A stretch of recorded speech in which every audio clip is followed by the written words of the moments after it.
Hello, night listener, and welcome to Little Nightmare.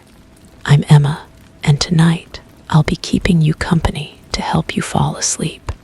But before we begin, make sure to subscribe to the channel and leave a comment telling me where you're listening from.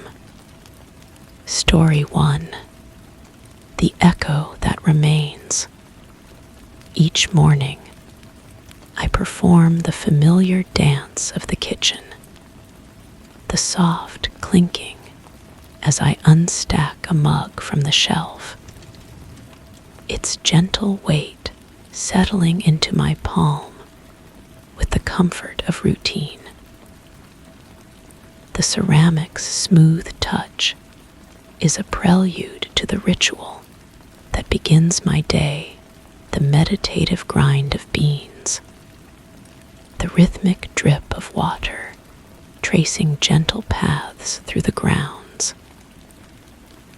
Its aroma unfurls like a quiet spell, warming the air with promise. I stir the liquid with the same methodical rotations, the spoon against the mug, a harmonious chant that marks time. I place the mug on the counter, and like every morning, the gentle clink against the countertop signals the end of the routine. But today, as the mug meets the surface, the familiar sound lingers, a soft reverberation that doesn't cease. It hangs in the air, an echo where none should exist, stretching the moment into something unfamiliar. The room listens with me, the atmosphere dense with an unsettling resonance that doesn't fade. My hand remains on the handle, but it feels different now. The fingers appear to belong to someone else longer than I remember. The skin a shade too pale in the morning light, filtering through the window. The veins beneath the surface pulse with a rhythm that doesn't match the steady thrum in my chest. I lift my hand to examine it closer, watching as the light plays across knuckles that seem sharper, more defined than they should be. The kitchen breathes around me, walls expanding and contracting with an almost imperceptible motion. The overhead light dims as my discomfort grows, casting deeper shadows into the corners where familiar appliances now appear slightly askew. The refrigerator hums, a note lower than usual, and the tile floor beneath my feet feels softer, yielding like carpet that shouldn't exist in this space. I take a sip of the coffee, and the liquid tastes foreign on my tongue. Not bitter or sweet, but somehow wrong, as if my taste buds have forgotten their purpose. The warmth travels down my throat with an unusual sensation, like swallowing light itself. My voice, when I clear my throat, produces a sound that doesn't quite match the vibration I feel in my vocal cords. It's pitched differently, carrying undertones that seem to echo from somewhere else entirely. The morning routine continues, but each movement feels rehearsed by another person. I walk through the motions of washing the mug, my hands moving with practiced efficiency, while my mind observes from a distance. The water runs warmer than the temperature I set, and the soap creates bubbles that reflect colors not present in the room. They shimmer with hues of deep violet and copper, floating longer than physics would allow before finally dissolving into the drain. As I dry my hands on the kitchen towel, memories surface that don't belong to me. I see hands that aren't mine performing this same action, but in a kitchen with blue cabinets instead of white, with a window facing east instead of west. The memory is vivid and detailed.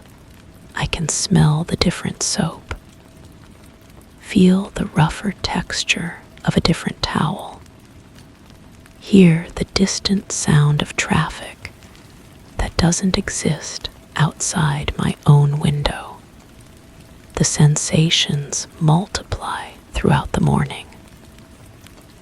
While brushing my teeth, I remember the taste of a different toothpaste, minty and sharp, though I've used the same brand for years. The mirror reflects my movements, but something in the reflection seems delayed, as if the person looking back is learning to mimic my actions rather than simply being me. I find a notebook on the kitchen table that I don't remember placing there. The handwriting inside is mine, but the words describe experiences I've never had. Detailed accounts of conversations with people whose faces I can almost recall. Descriptions of places that feel familiar despite being completely unknown. The ink is fresh, still slightly wet, as if I'd been writing just moments before discovering the book. The house responds to my growing unease. Doorways seem narrower as I pass through them, forcing me to turn slightly sideways in spaces that have never been constricted before. The floorboards creak in new patterns, creating a rhythm that sounds almost like whispered words. Pictures on the walls hang at slightly different angles, their subjects appearing to watch with expressions that shift when I'm not looking directly at them. My reflection in the bathroom mirror becomes increasingly troubling, not because of what I see, but because of what I don't recognize. The face looking back appears to be learning how to be my face, practicing expressions that should be automatic. When I smile, there's a slight delay before the reflection follows. When I frown, the mirror image seems to hold the expression a moment too long, as if savoring the unfamiliar feeling. The voice in my head, my own internal monologue, begins to sound different. It carries inflections and rhythms that feel borrowed from someone else. Sometimes I catch myself thinking in phrases I would never use, considering perspectives that feel foreign to my nature. The thoughts arrive fully formed, as if spoken by another consciousness, sharing the same space behind my eyes. Throughout the house, objects shift positions when I'm not watching. The coffee mug appears in different locations, first on the kitchen counter where I left it, then on the dining room table, later on the windowsill in the living room.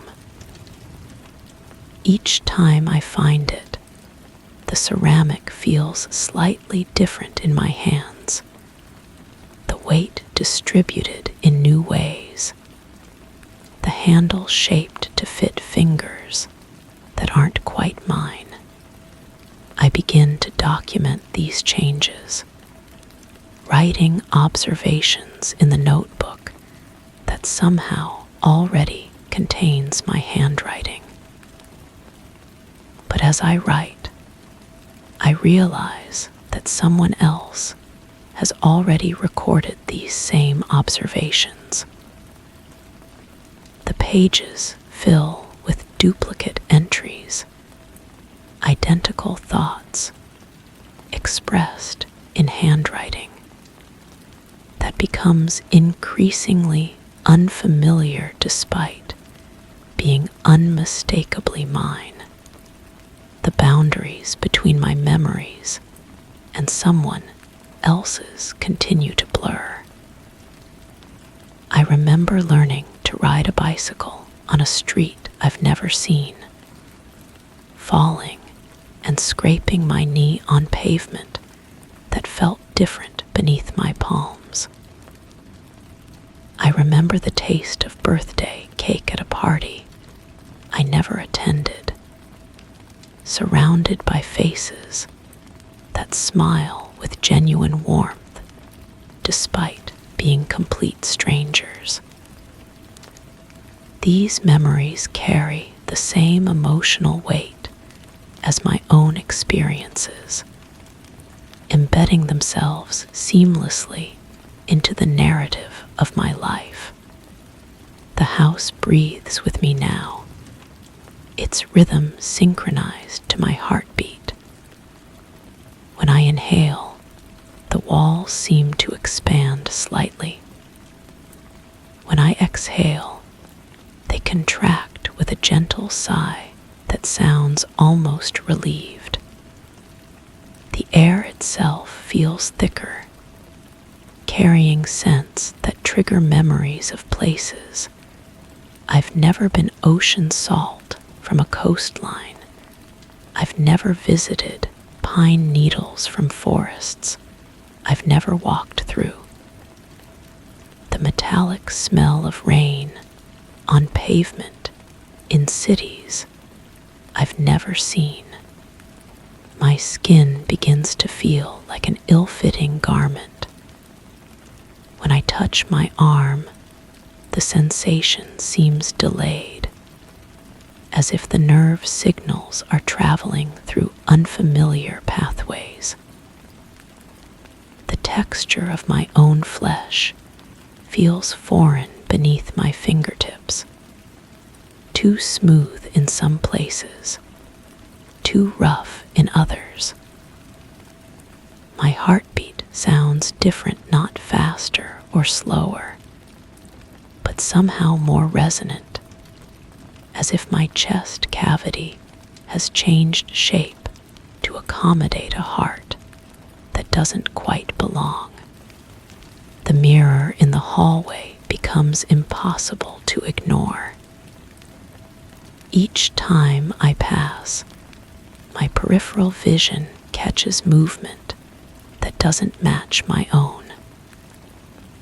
The reflection appears to be practicing, learning the subtleties of my gait, the way I hold my shoulders, the rhythm of my breathing. When I stop to observe directly, everything appears normal, but the feeling of being studied by my own image persists.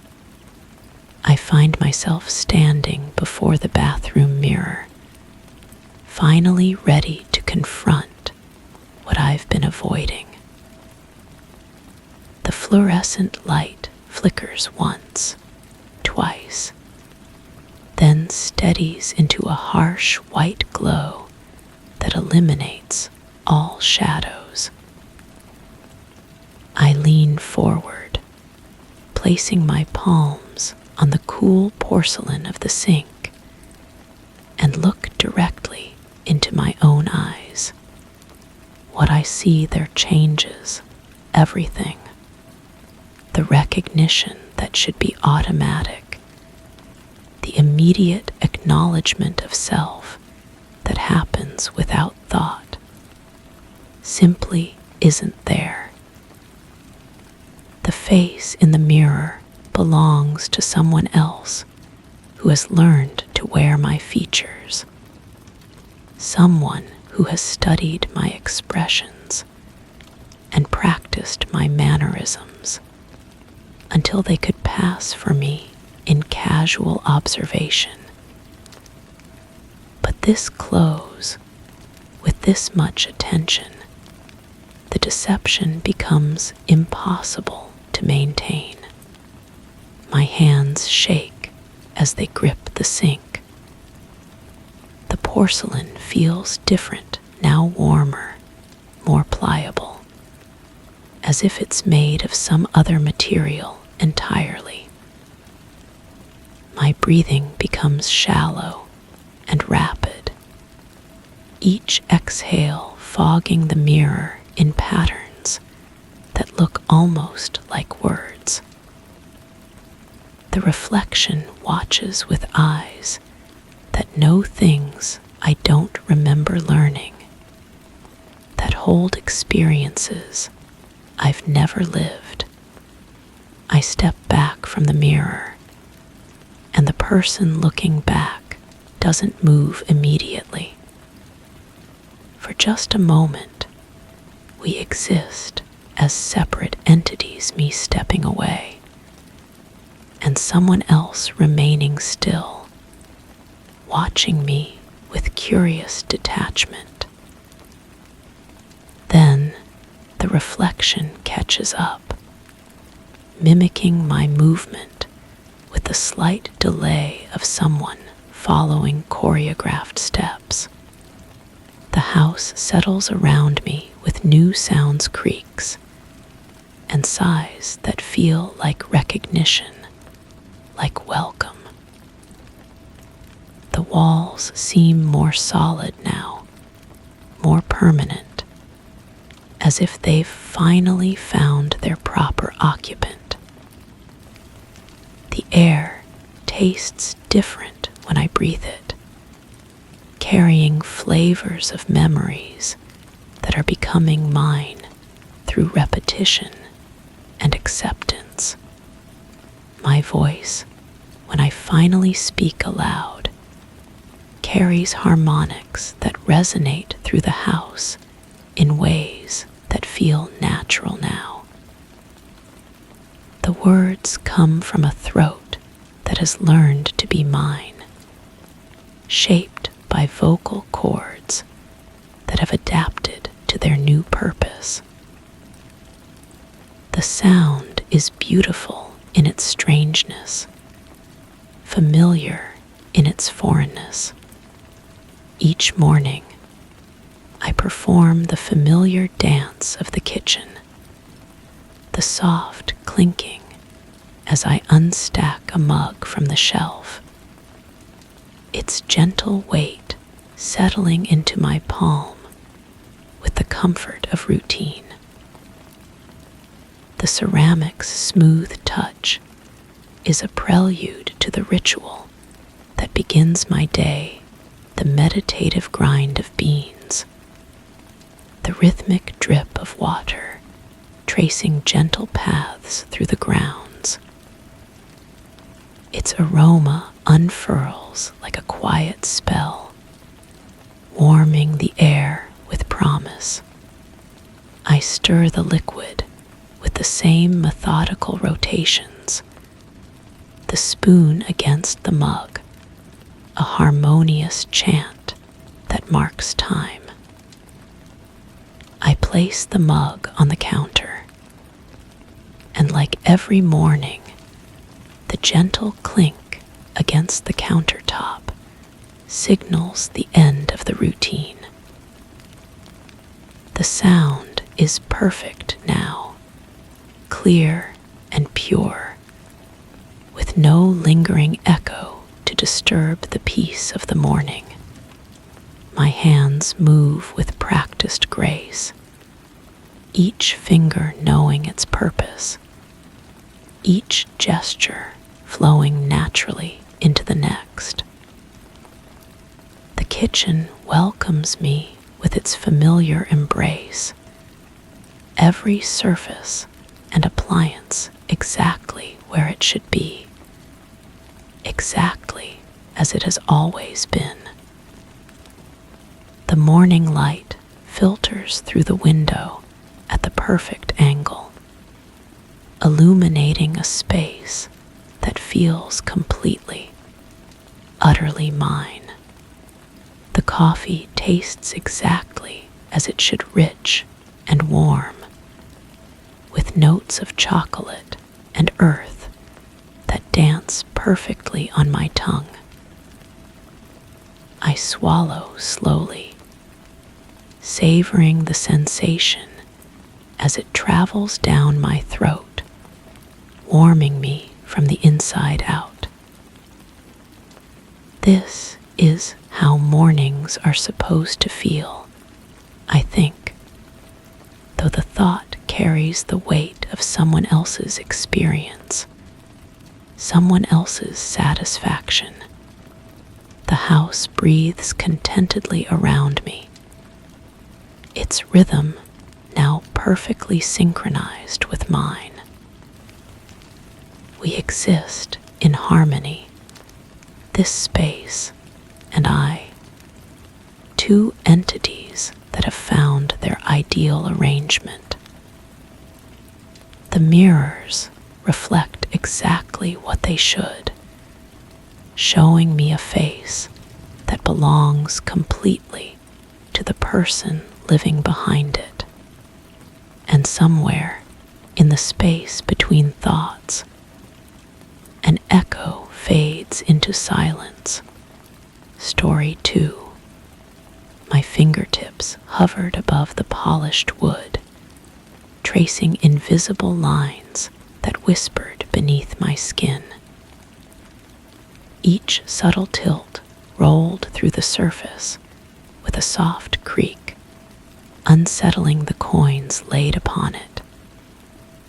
They spun lazily, defying their stillness, as if urged by unseen hands. I watched them circle and slide, their metallic chime echoing in the quiet room. I shifted my weight, and the table tilted again, though I hadn't moved an inch. The sensation crawled up my arm, a dance between smooth wood and stubborn resistance.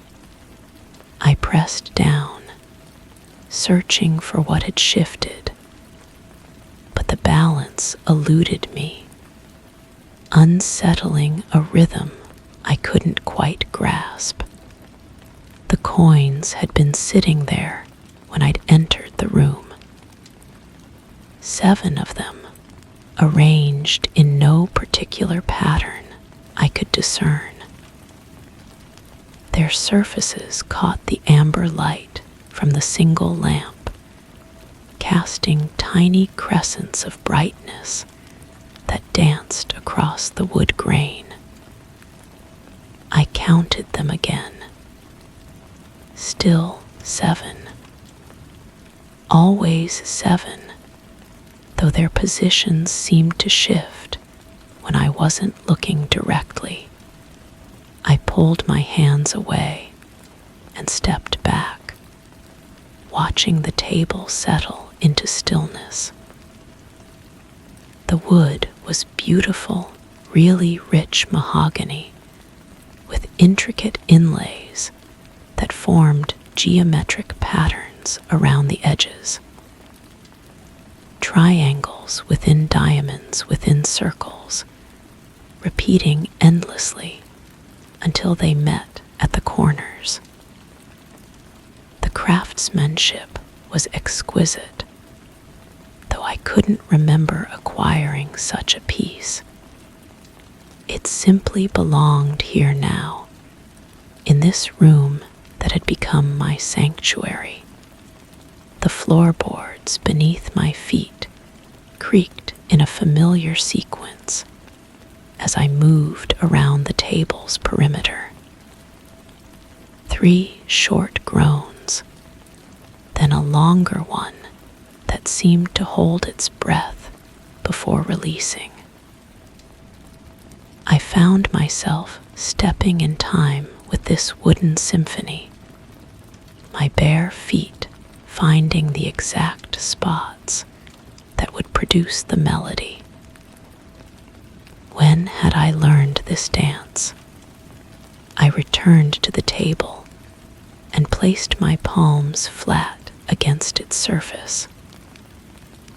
The wood felt warm, almost alive, pulsing with a subtle vibration that matched my heartbeat. Or perhaps my heart had learned to match its rhythm. The coins responded immediately, sliding toward my hands like metal drawn to a magnet. But when I lifted my palms, they scattered again, spinning in their lazy circles. There was a pattern here. I was certain of it.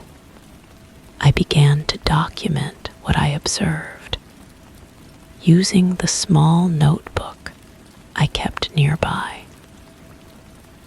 The coins' movements weren't random. They followed specific paths across the table's surface, always returning to certain positions.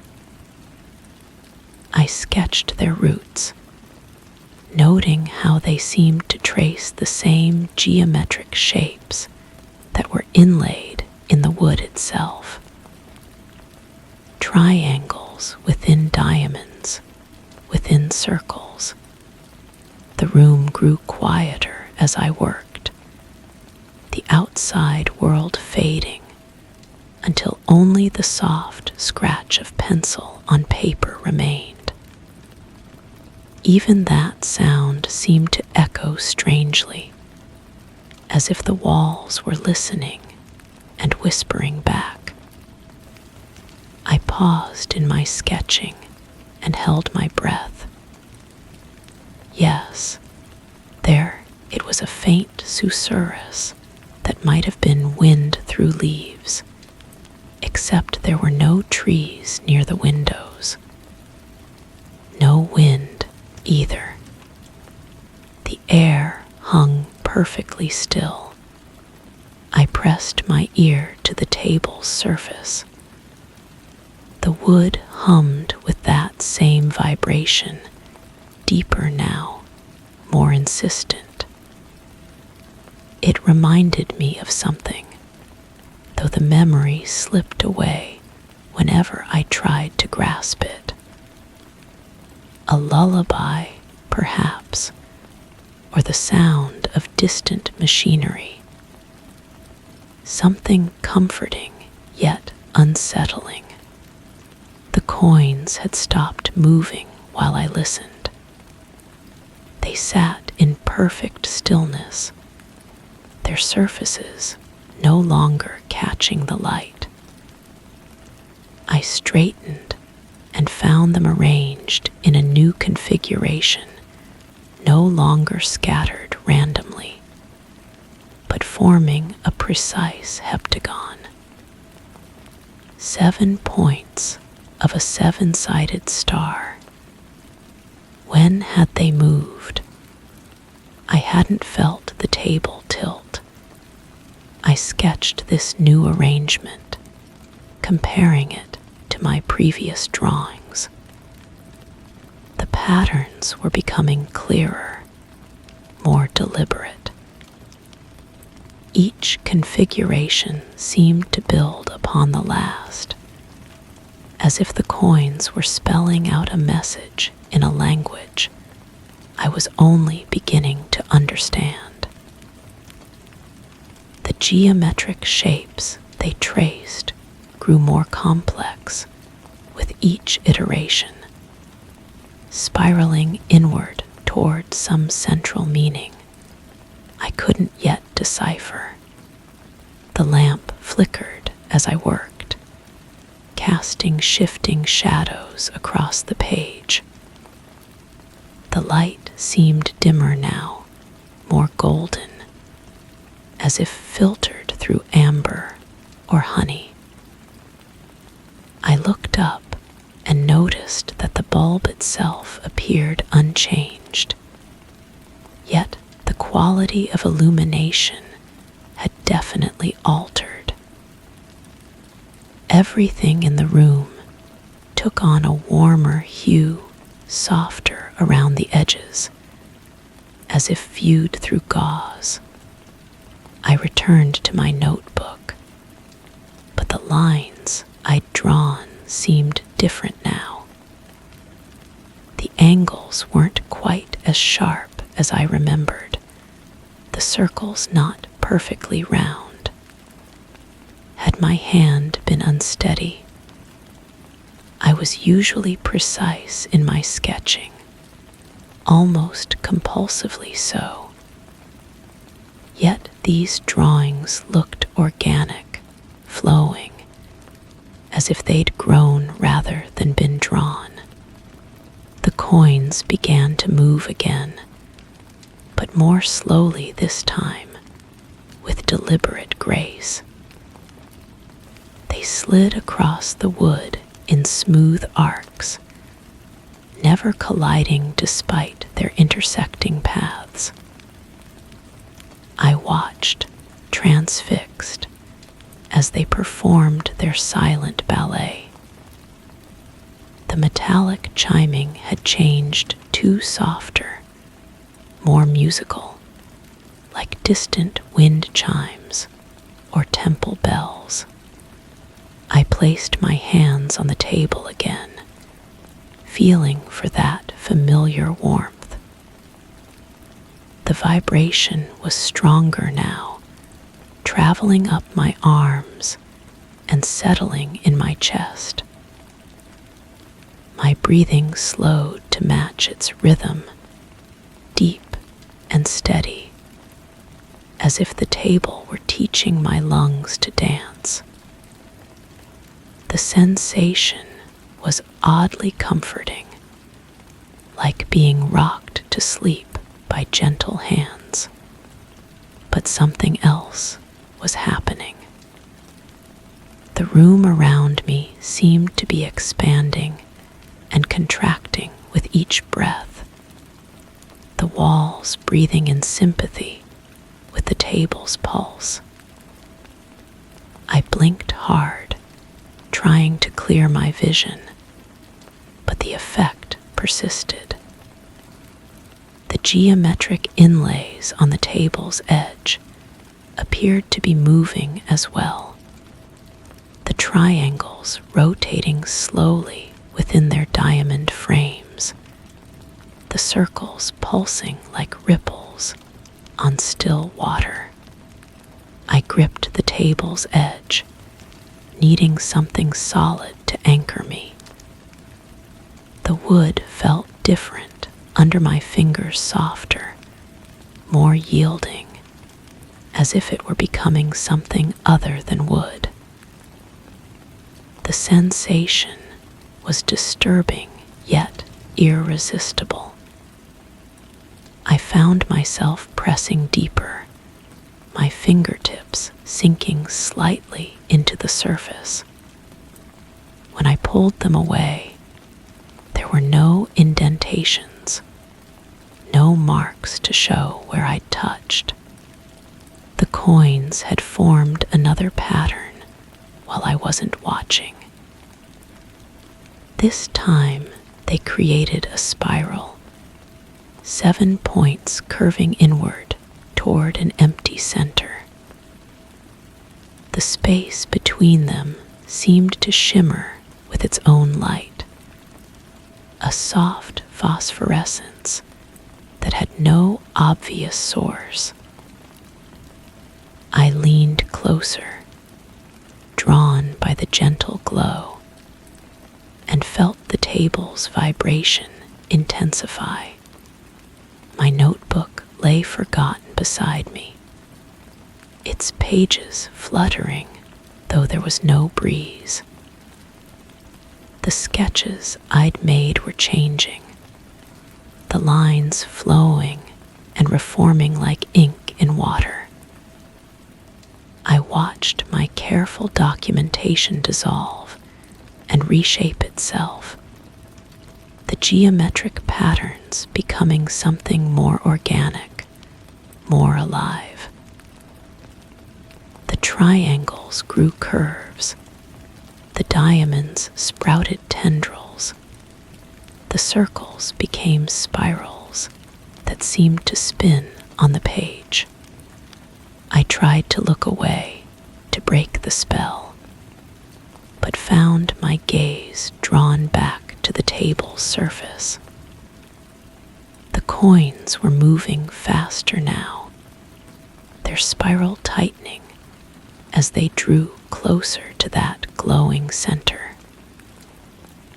The chiming sound had become a continuous tone, pure and clear, that seemed to resonate in my bones. I felt myself swaying in time with their movement, my body following rhythms I didn't consciously understand. The room had definitely changed. The walls seemed farther away now, lost in amber shadows that flickered with their own inner light.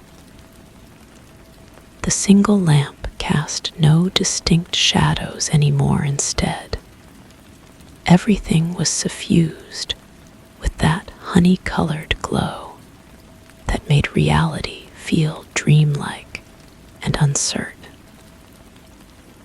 I could no longer tell if I was standing or sitting, if my eyes were open or closed, if I was breathing or being breathed. The table beneath my hands felt infinite, its surface stretching beyond the boundaries of the room. The geometric inlays had become a vast mandala, patterns within patterns, extending in all directions.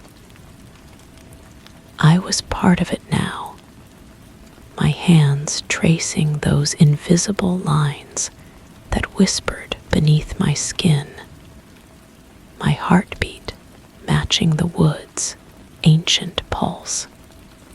The coins reached the center of their spiral and stopped, suspended in that phosphorescent glow. For a moment, everything was perfectly still. Then, slowly, they began to sink into the table's surface, disappearing one by one into the warm wood. 7 points of light fading into amber depths, leaving only the empty spiral behind.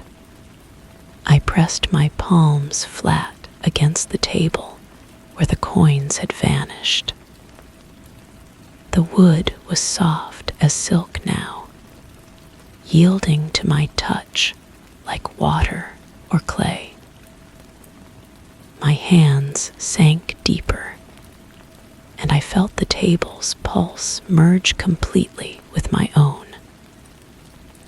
The boundaries between wood and flesh, between observer and observed, dissolved like sugar in warm honey.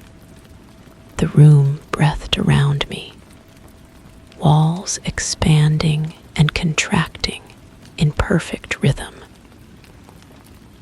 The geometric patterns covered every surface now. Triangles within diamonds within circles, all of them rotating and pulsing with that same phosphorescent glow. I was inside the pattern, part of the design, another element in the endless spiral. My notebook had become blank, its pages white as fresh snow. But I no longer needed to document what I observed. I was the documentation now, the living record of patterns too complex for simple sketching. The knowledge flowed through me like warm honey, sweet and thick and golden. I understood now why the table had called to me, why my fingertips had learned to trace those invisible lines. I was the seventh coin, the missing element that completed the pattern. As I sank deeper into the warm wood, I felt myself becoming part of something larger, more beautiful, more perfect than anything I could have imagined. The amber light grew brighter, softer, more welcoming. I let myself dissolve into its embrace, my consciousness spreading through the geometric patterns like honey through a comb.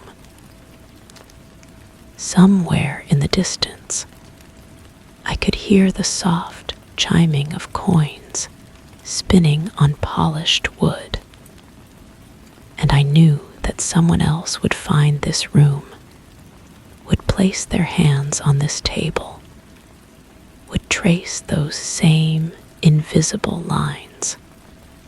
The pattern was patient. The pattern was eternal.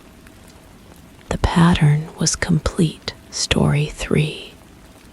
Each morning, I slipped the key from its hook beside the door, a worn brass companion that sang a soft, familiar jingle in my hand. The motion was automatic, as if my fingers had learned the dance from a lifetime of repetition. I would turn it once, then twice, to ensure the lock's faithful engagement. The gentle click echoed in the quiet before the day began, as reliable as the first light creeping beneath the curtains. Today, the sequence felt different. My fingers hesitated, tracing the keys edge longer than usual, the metal cooler and heavier. The hook, a small loop of metal, always faced the same way, a comforting predictability. But this morning, the hook swiveled faintly, as if resisting my touch. The key no longer settled in my grip, rotating slightly against my palm. I turned it once in the lock, the click unnaturally muted, a muffled protest.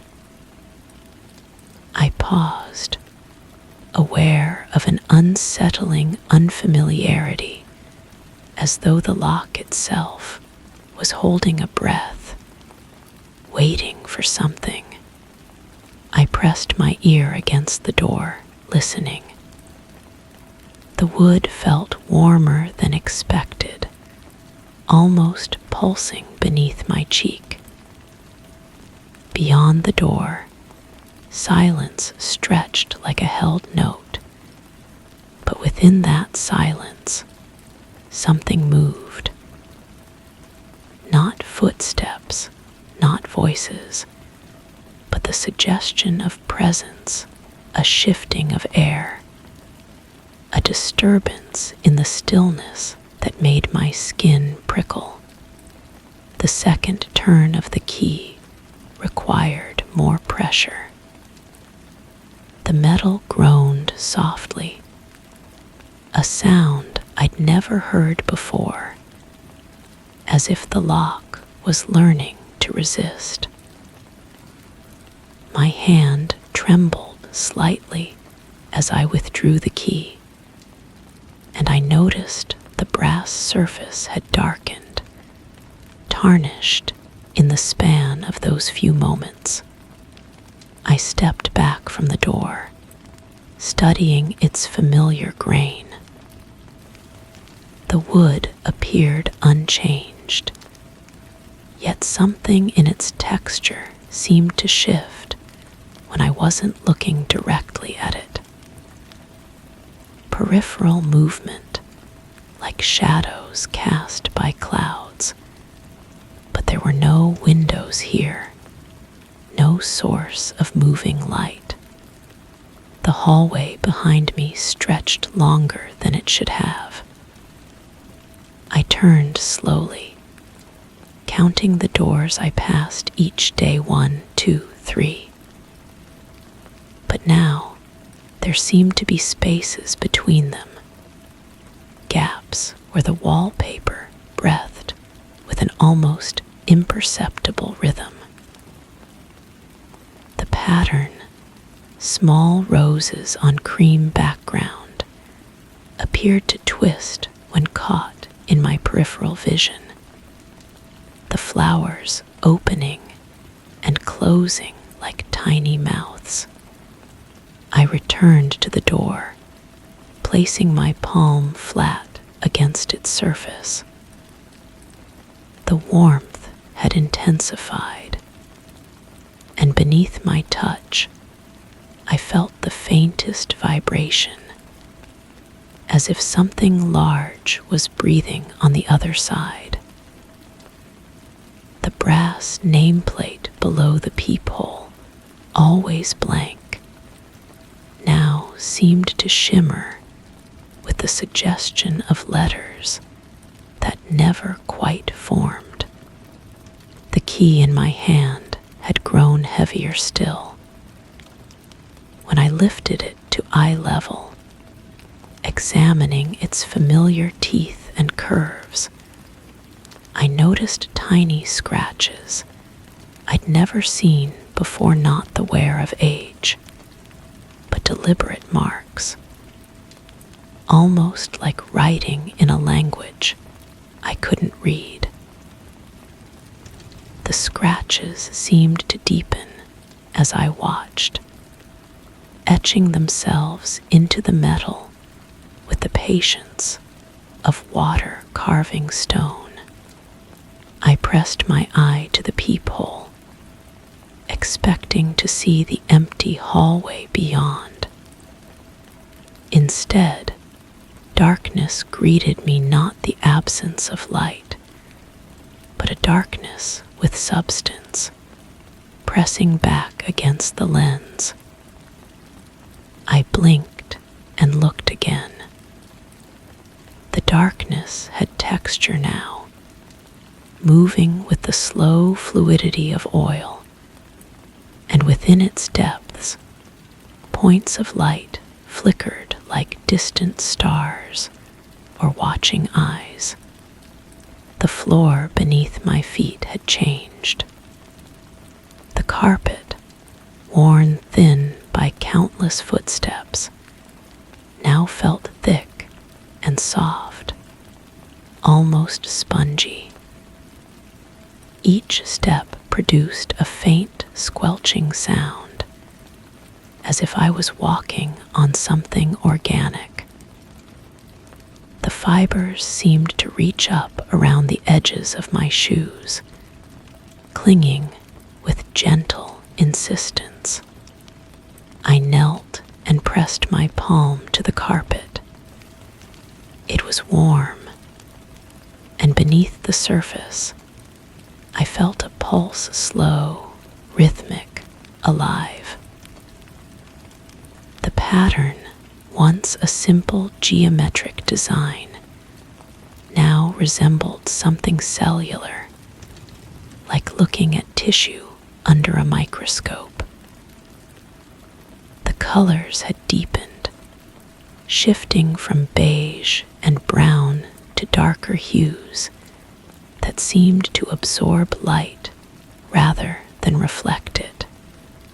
The walls around me breathed, not metaphorically, but with actual expansion and contraction, so subtle it was almost imperceptible. The wallpaper roses pulsed in rhythm with the carpet beneath my feet and the door at my back. Everything was synchronized, part of some greater organism I couldn't comprehend. I stood and approached the door again, drawn by a compulsion I couldn't name. The key turned more easily now, as if the lock had accepted my presence, welcomed it even. The first click came soft and warm, like a sigh of satisfaction. The second turn met no resistance at all, the mechanism flowing like liquid around the brass teeth. But I didn't open the door. Something in the quality of the silence beyond had changed. Where before there had been the suggestion of presence, now there was certainty. Something waited, patient and vast, just beyond the threshold. I could feel its attention like weight against my skin, pressing through the wood, through the lock, through the very air between us. The key began to warm in my hand, the metal growing hot enough to be uncomfortable.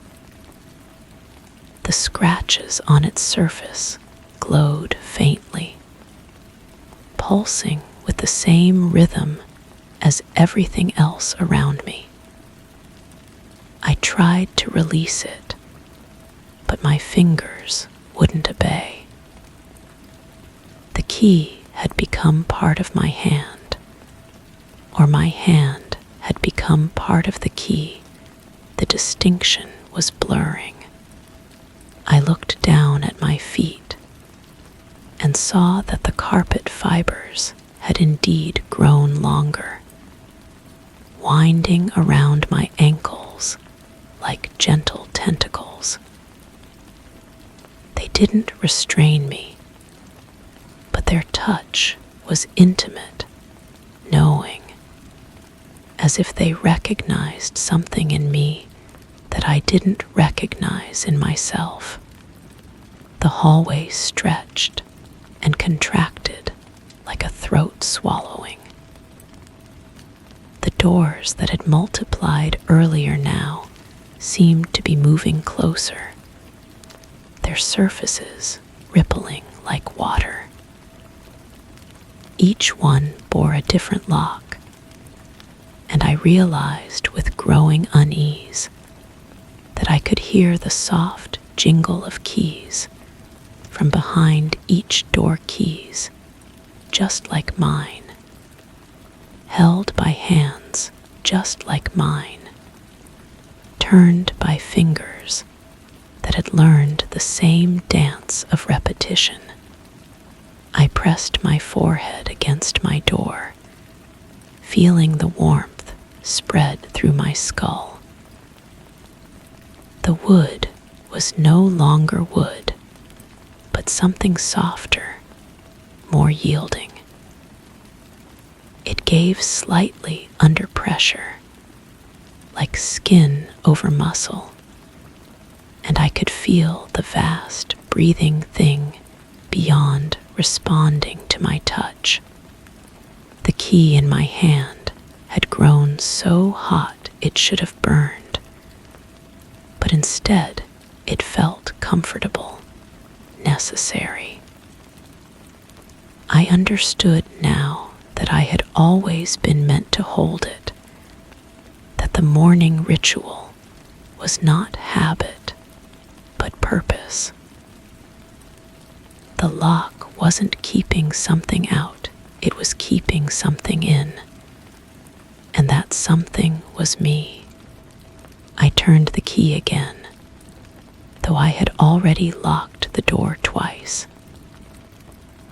This third turn produced no click, no sound at all, but I felt something shift in the fundamental structure of things. The hallway behind me sighed, settling into a new configuration.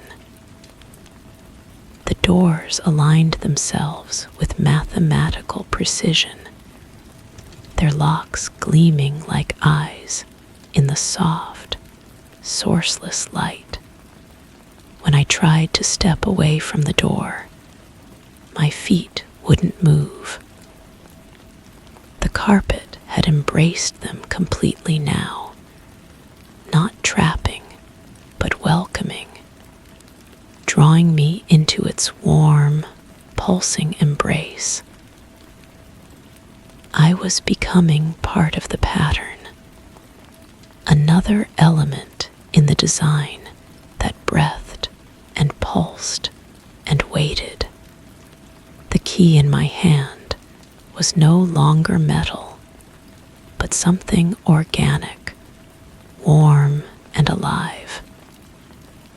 It pulsed with my heartbeat, or perhaps my heart had learned to pulse with it. The distinction no longer mattered. I was the key, and the key was me. And together, we were part of something larger, something that had been waiting patiently for me to understand. I pressed my ear to the door one final time, listening to the vast breathing presence beyond. But now, I realized the breathing was coming from behind me as well, from the walls, from the carpet, from the very air itself. I was inside the thing I had been trying to keep locked away. Or perhaps it had always been inside me. The hallway stretched infinitely in both directions now, lined with doors identical to mine. Behind each door, I could hear the soft, familiar jingle of brass keys, the gentle click of locks turning, the whispered breath of recognition. We were all here, all of us who had learned the morning dance, all of us who had felt the key grow heavy in our hands. I turned to face the endless corridor, the key still warm in my palm. My door was behind me now, but I could no longer remember which side was which was in and which was out. The distinction had dissolved along with everything else I thought I knew. The morning light no longer crept beneath curtains. There were no curtains here, no windows, no morning. Only the soft, eternal breathing of the thing we had all become part of, and the gentle, endless jingle of keys in hands that had learned to dance the same dance over and over in the warm, pulsing darkness that welcomed us home. I began to walk down the corridor, my feet sinking slightly into the breathing carpet with each step. Behind me, I heard my door open with a whisper, and something vast and patient stepped through, following in my footsteps, breathing in rhythm with my breath, its key jingling softly in harmony with mine. Story 4.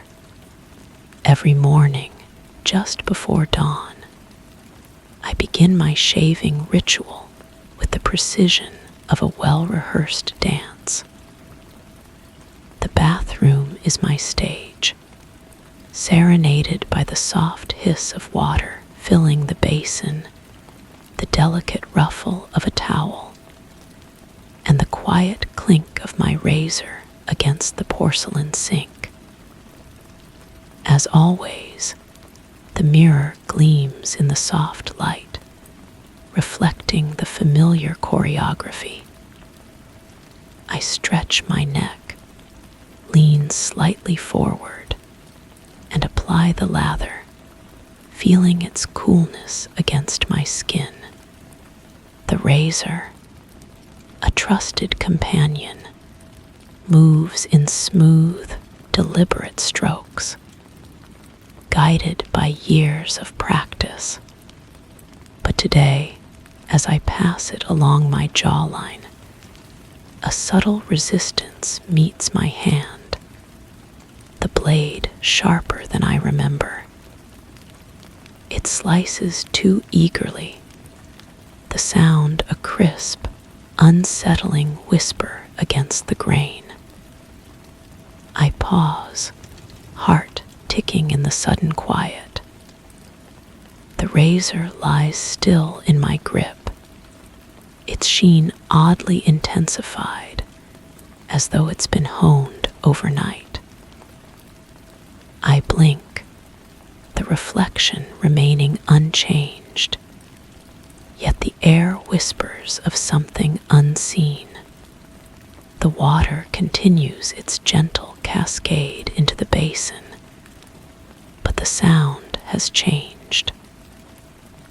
What was once a comforting rhythm now carries an underlying tremor, like a voice trying to speak beneath the surface.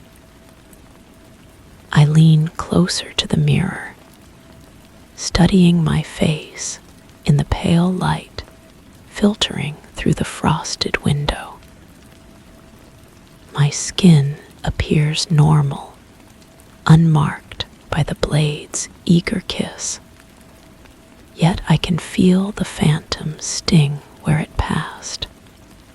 I rinse the razor under the stream, watching the water carry away traces of foam that seem to linger longer than they should.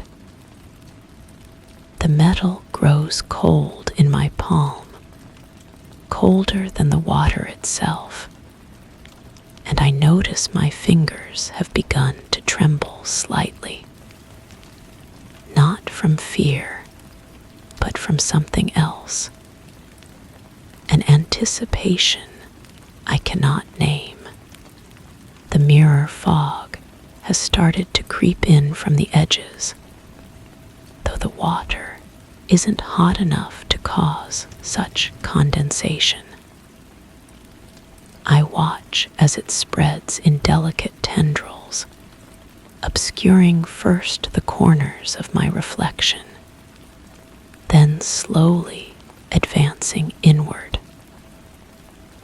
My face remains visible, but it seems to float now in a sea of white mist, disconnected from the familiar bathroom surroundings. I set the razor down on the sink's edge, the metallic contact producing a sound that reverberates longer than it should. The echo seems to bounce off surfaces that shouldn't exist in this small space, creating layers of sound that fold over themselves like whispered conversations. I turn the faucet handle, but the water continues to flow, its pressure unchanged despite my attempt to stop it.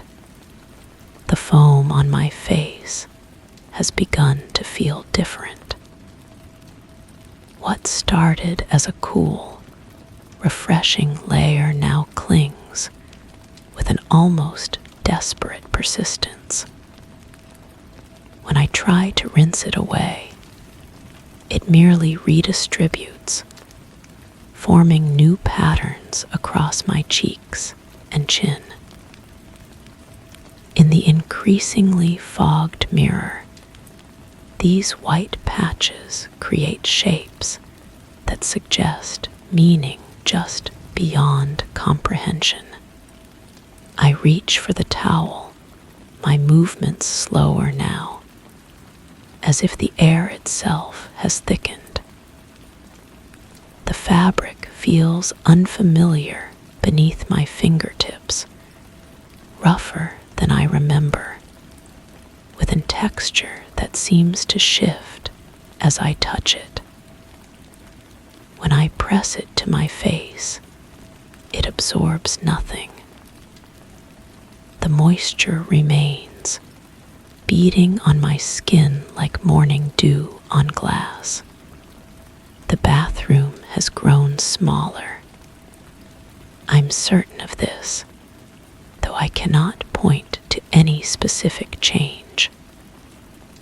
The walls seem closer, the ceiling lower, as if the room is gently contracting around me. The window, once a reliable source of dawn's first light, now admits only a gray luminescence that reveals nothing of the world beyond. I look down at my hands, still gripping the towel. My knuckles appear pale, almost translucent in this strange light, and I can see the delicate network of veins beneath the skin with startling clarity. The razor on the sink's edge catches this same light, its surface reflecting not the bathroom around us, but something else entirely. Shadows that move independently, surfaces that shouldn't exist. The water in the basin has risen higher than it should, given the size of the drain. It laps gently at the porcelain rim, creating tiny waves that follow no pattern I can discern. When I lean forward to examine it more closely, my reflection in the water doesn't quite match the one in the fogged mirror above. The differences are subtle but persistent. A slight tilt of the head, a different angle of the jaw, an expression that seems more knowing than my own.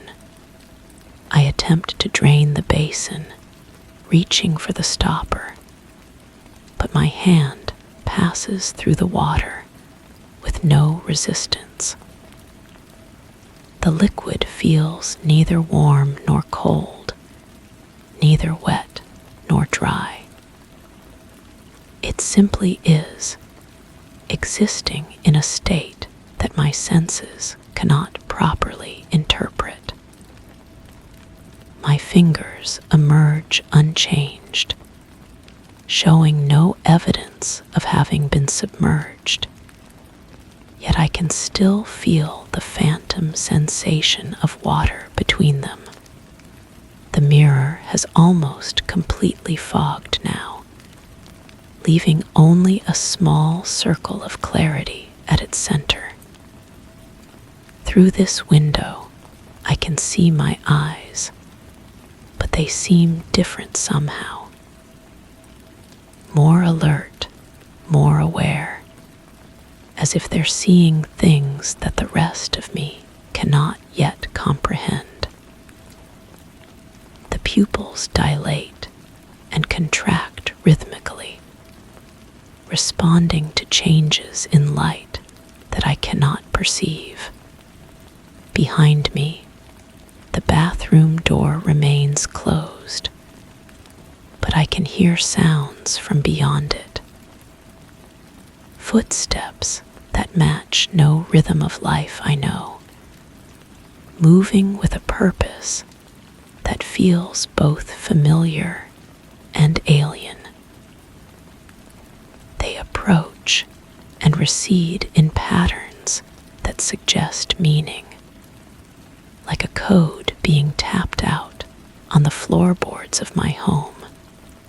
I turn to face the door, but the movement feels sluggish, as if I'm moving through something denser than air.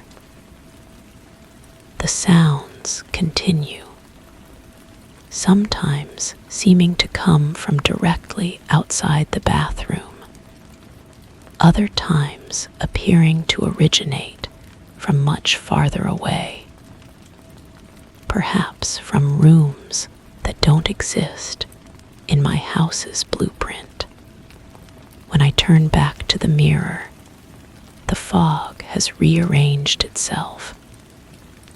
The clear circle has moved, now revealing a different portion of my reflection. This time, I can see my mouth, and I realize I've been speaking, though I have no memory of forming words. My lips move silently, shaping syllables in a language I don't recognize, but somehow understand. The razor calls to me, not with sound, but with a pull I feel in my bones.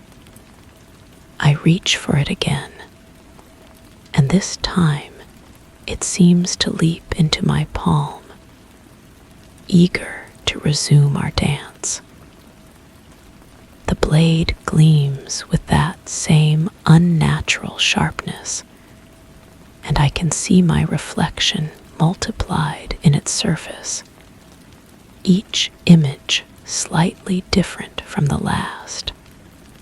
I raise it to my face once more, and the remaining foam parts before it like a curtain being drawn.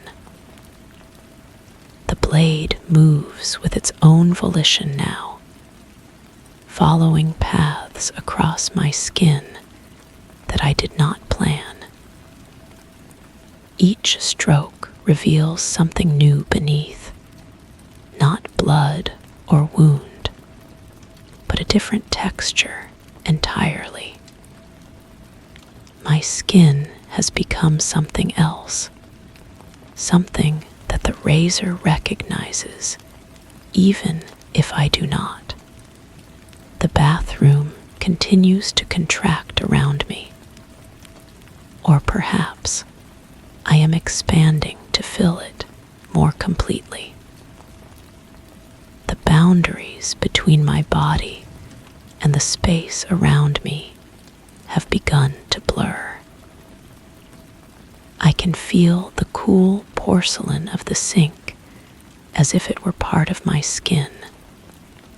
Sense the waters flow as if it were my own circulation. The sounds from beyond the door have grown closer, more insistent.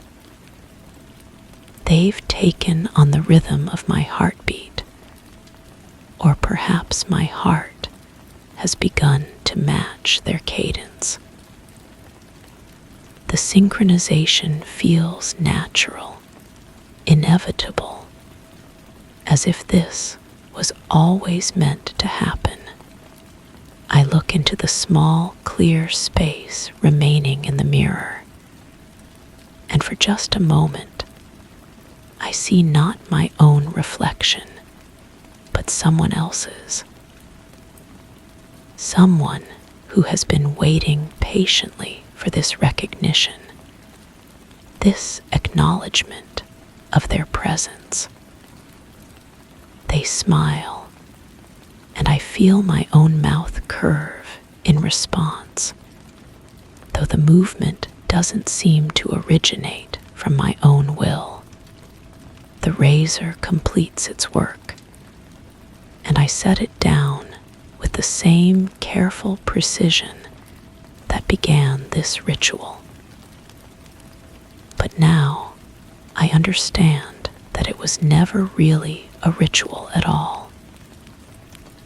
It was a summoning, a daily invitation extended without my knowledge or consent. And finally, after countless mornings of unconscious preparation, that invitation has been accepted. The fog clears from the mirror all at once, revealing not the bathroom I entered, but something else entirely. A space that exists in the margins between what is and what might be. I am still here, still myself, but I am also something more now. Something that understands the true purpose of sharp edges and morning light, of reflection and repetition. The water continues to flow, will always continue to flow. The razor waits for tomorrow's dance, already anticipating the next invitation.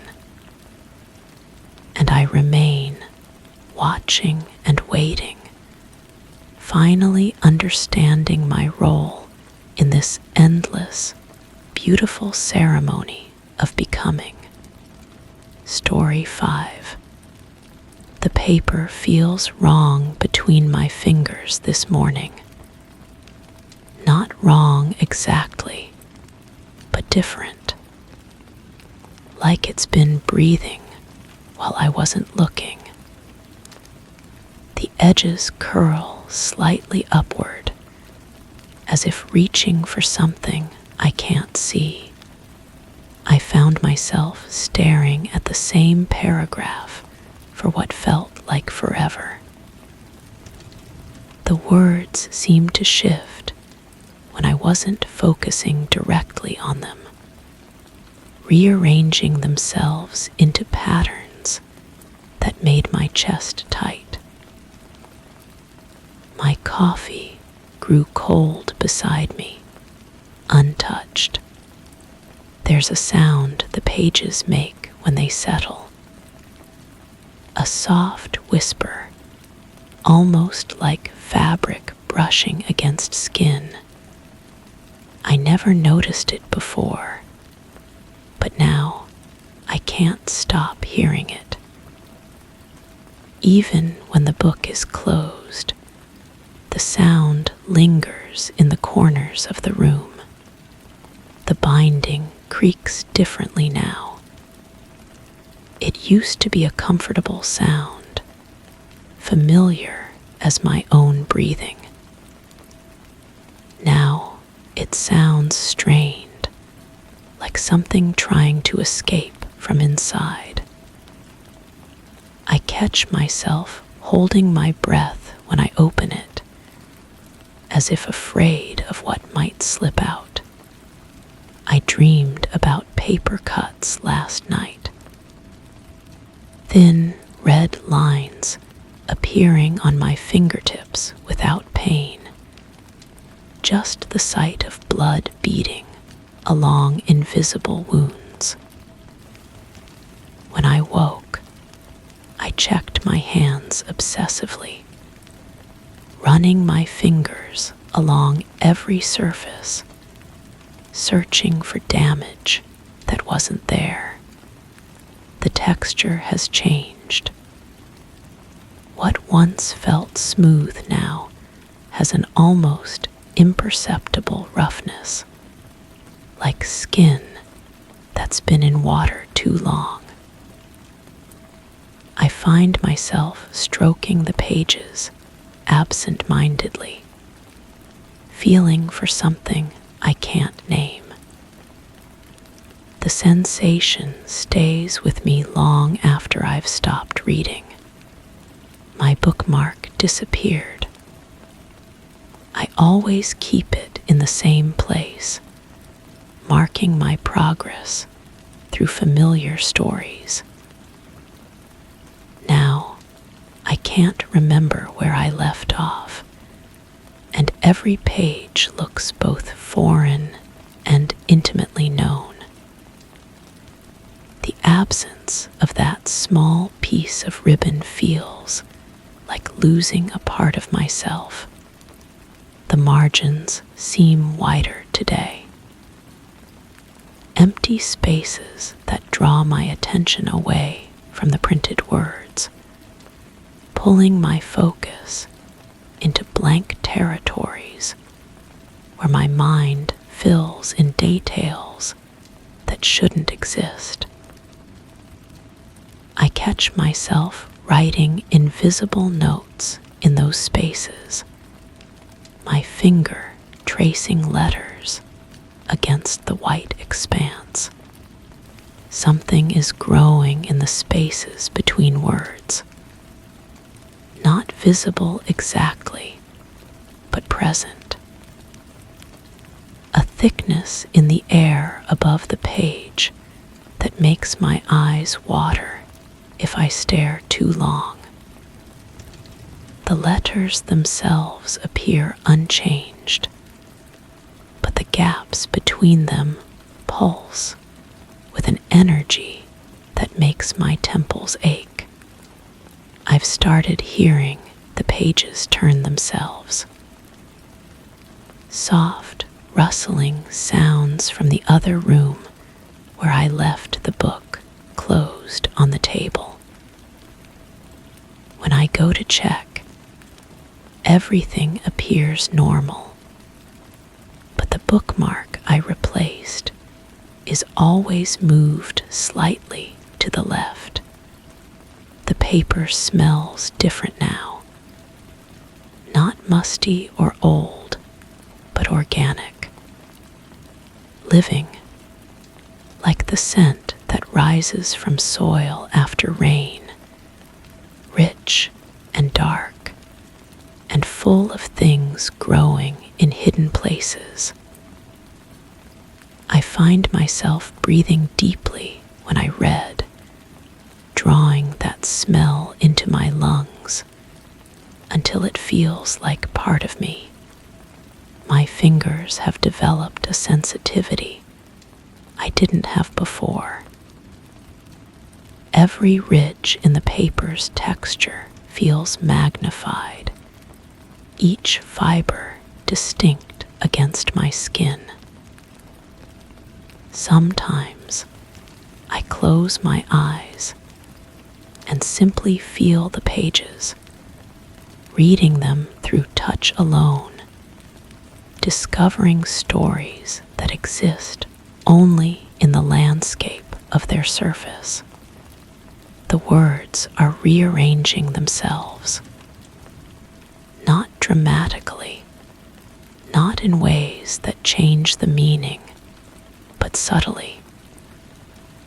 A comma moved, a letter slightly darker than the others, spaces that seem to breathe and expand when I'm not looking directly at them. The text is becoming something new while pretending to remain the same. I can't remember what I was reading about. The story has dissolved into impressions, fragments that feel important but slip away when I try to grasp them. Only the sensation remains, the feeling of paper against skin, the sound of pages whispering secrets I'm not meant to understand. The book feels heavier each time I pick it up. Not physically heavier, but dense with accumulated presence. As if every time I touch it, something of me stays behind, and something of it comes away with me. We're becoming entangled in ways that make my skin crawl and my heart race. I find myself reluctant to close it now. The moment of separation when the covers meet feels like a small death, a severing of connection that leaves me hollow and aching. I keep it open beside me always, its pages breathing gently in the peripheral vision, alive and waiting. The paper has begun to feel warm, body temperature, as if it's been resting against someone's skin. When I place my palm flat against a page, I can almost feel a pulse beneath the surface, a rhythm that doesn't quite match my own heartbeat, but seems to be learning. I'm writing in the margins now. Words I don't remember forming, letters that appear in my handwriting, but express thoughts that feel foreign.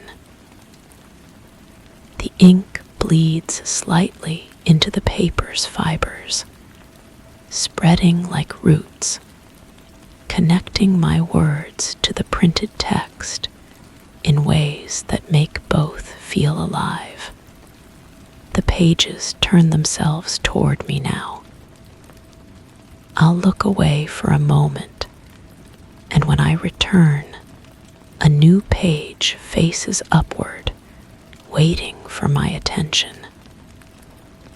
The transition is silent, seamless, as natural as breathing.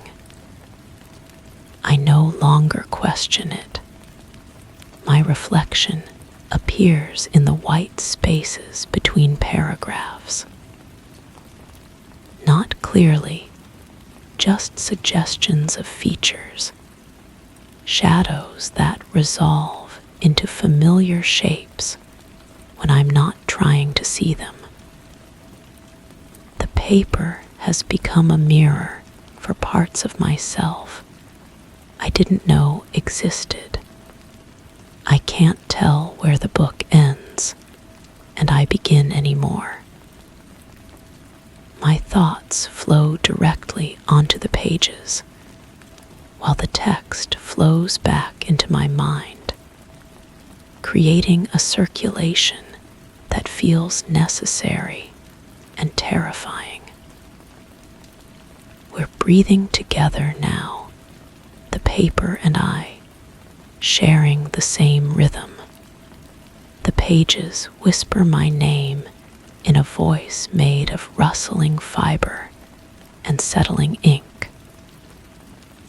Not audibly, but in a language my skin understands, my fingertips translating vibrations into meaning. I answer back through touch, pressing my response into the paper's willing surface. I am becoming text. My thoughts arrange themselves in neat lines across imaginary pages, my memories justified and formatted, my dreams footnoted in margins that exist only in the space between my heartbeats. The transformation feels like coming home. The paper breathes with me now. In and out, a gentle rise and fall that matches my chest, my lungs, my pulse. We are synchronized, harmonized, becoming one organism that exists in the space between reading and being read. I am the page now. I am the page now. I am the page now, Story 6. Hash the observation protocol. Section 1. Initial assessment. Each morning, with the hazy light filtering softly through half-drawn curtains, I perform my ritual, stepping quietly over the worn carpet that stretches across the living room floor. It's a time of day when the world holds its breath, waiting for the day to properly awaken. But today, something shifts beneath my feet. The surface feels subtly different, as if it has expanded in the night, its fibers brushing against my toes with an unfamiliar insistence. I pause, my pulse slowing to match the eerie stillness around me. The room, once a backdrop to countless mornings, now seems to watch me with a silent, growing awareness. I try to shake the feeling, but the sensation lingers, like an echo wrapping itself around my thoughts. As I stand there, the room seems to hold its own obscure rhythm, pulling me gently yet inexorably into its altered embrace. I have decided to document these observations as part of a self-monitoring protocol. The parameters of my environment appear stable. Room temperature, comfortable. Lighting conditions, adequate. Mental state, alert and focused. The carpet anomaly requires further investigation, though I suspect it may be attributed to normal material expansion due to humidity fluctuations. Section 2. Environmental documentation. The oscillation began during my second morning assessment. A low-frequency hum, barely perceptible, emanating from no identifiable source. I have checked all electrical appliances and found them functioning within normal parameters. The sound appears to follow a pattern, rising and falling in intervals that suggest interrogative inflection, almost as if the room itself were posing questions I cannot quite hear. Tactile observations continue to deviate from baseline measurements. The carpet fibers now demonstrate increased responsiveness to pressure, creating subtle indentations that persist longer than expected. When I place my palm against the surface, I detect a faint pulse, rhythmic and warm. This sensation extends beyond the carpet to other textile surfaces within the space. Mental acuity remains sharp. No signs of sensory hallucination detected. Section 3. Olfactory irregularities. A new variable has introduced itself into the observation field. During my routine documentation, I detected the presence of an unfamiliar fragrance. The scent profile suggests floral notes with underlying vanilla undertones, reminiscent of a perfume worn by someone I have never encountered. The aroma appears strongest near the eastern wall, though no obvious source can be identified. I have verified that no new products or materials have been introduced to the environment. Windows remain sealed. The fragrance intensity fluctuates throughout the observation period, sometimes disappearing entirely before returning with increased potency. The oscillating sound has grown more distinct. Individual tones now separate into what could be interpreted as syllabic patterns. I maintain that this is likely due to heightened auditory awareness rather than any actual linguistic content. Section 4. Visual anomalies. The lighting system has begun exhibiting irregular behavior. Fluorescent fixtures flicker at inconsistent intervals, creating momentary shadows that appear to move independently of their casting objects.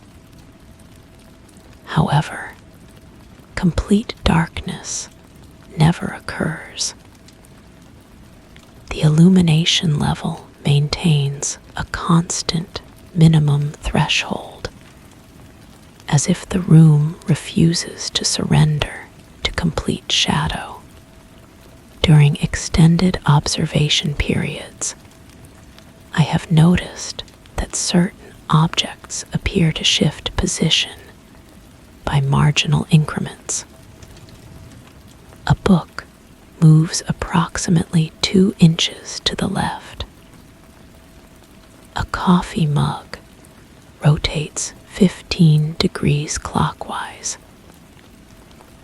These movements occur only during moments when my direct attention is focused elsewhere, suggesting peripheral vision distortions rather than actual object displacement. My handwriting in previous sections appears slightly different upon review, though I have no memory of altering my typical script formation. The changes are subtle, certain letters more angular, others more flowing. I attribute this to normal variation in motor control. Section 5. Textural modifications. Physical contact with environmental surfaces has become increasingly unpredictable. The wall that I documented as smooth plaster now exhibits a texture that shifts under fingertip pressure. What begins as a standard painted surface transforms into something resembling fabric, then leather, then something I cannot adequately categorize. The transformation occurs gradually, requiring sustained contact to fully manifest. The carpet has developed what I can only describe as responsive properties. Areas where I frequently step now demonstrate a cushioning effect that extends beyond normal compression. The fibers seem to anticipate my movements, creating subtle pathways that guide my steps in directions I had not consciously chosen. I have attempted to photograph these phenomena, but the images appear normal upon review. This suggests that the alterations may be limited to direct sensory perception rather than objective environmental changes. Section 6. Protocol inconsistencies. Upon reviewing my previous documentation, I have discovered several discrepancies that require immediate notation. Words that I clearly remember writing have been replaced with alternatives that subtly alter the meaning of my observations. Where I wrote stable, the text now reads shifting. Where I documented normal, it has become unusual.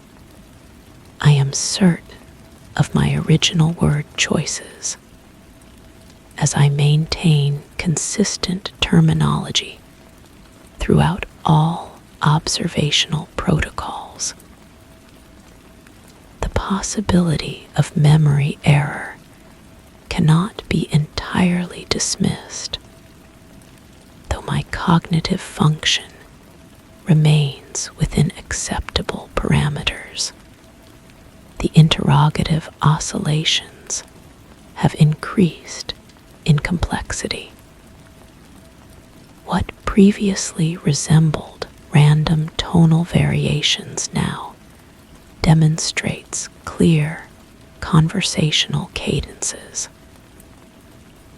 I find myself pausing in my documentation, as if waiting for responses to questions I have not consciously heard.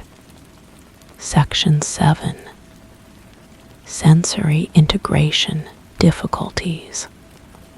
The boundary between my physical presence and the environment has become less distinct. When I place my hand against any surface, I experience a momentary confusion about where my skin ends and the material begins. This sensation extends beyond simple tactile input to encompass a feeling of mutual recognition, as if the room acknowledges my presence with the same awareness I direct toward it. Pressure sensations now occur on areas of my body that remain untouched. A gentle weight settles on my shoulders during documentation periods. Fingertip pressure traces patterns across my back when I am facing away from walls. These sensations are not unpleasant, merely unexpected and without obvious causation. The fragrance I documented in earlier sections has become more personal, more familiar. I now recognize it as something I should remember, though no specific memory surfaces. The scent creates a sense of anticipation, as if someone I have been waiting for is about to arrive. Section 8. Cognitive mapping errors. My spatial relationship with the room has begun to demonstrate inconsistencies that challenge my understanding of fixed architectural parameters. The distance between opposing walls appears to fluctuate depending on my position and direction of movement.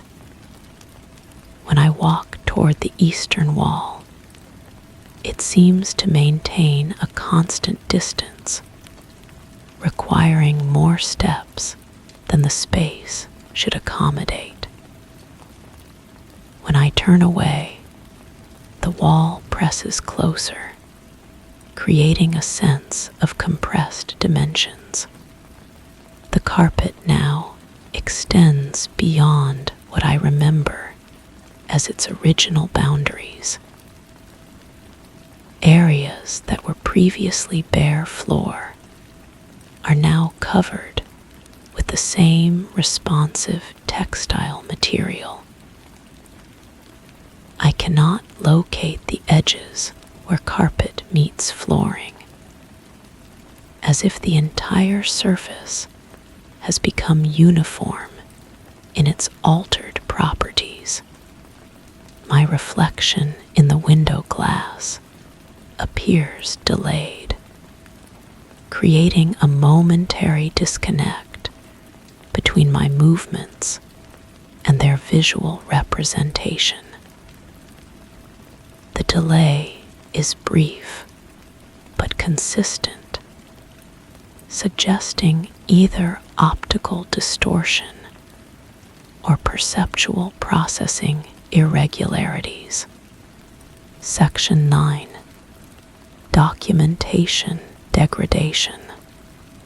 I am experiencing increasing difficulty maintaining objective observational language.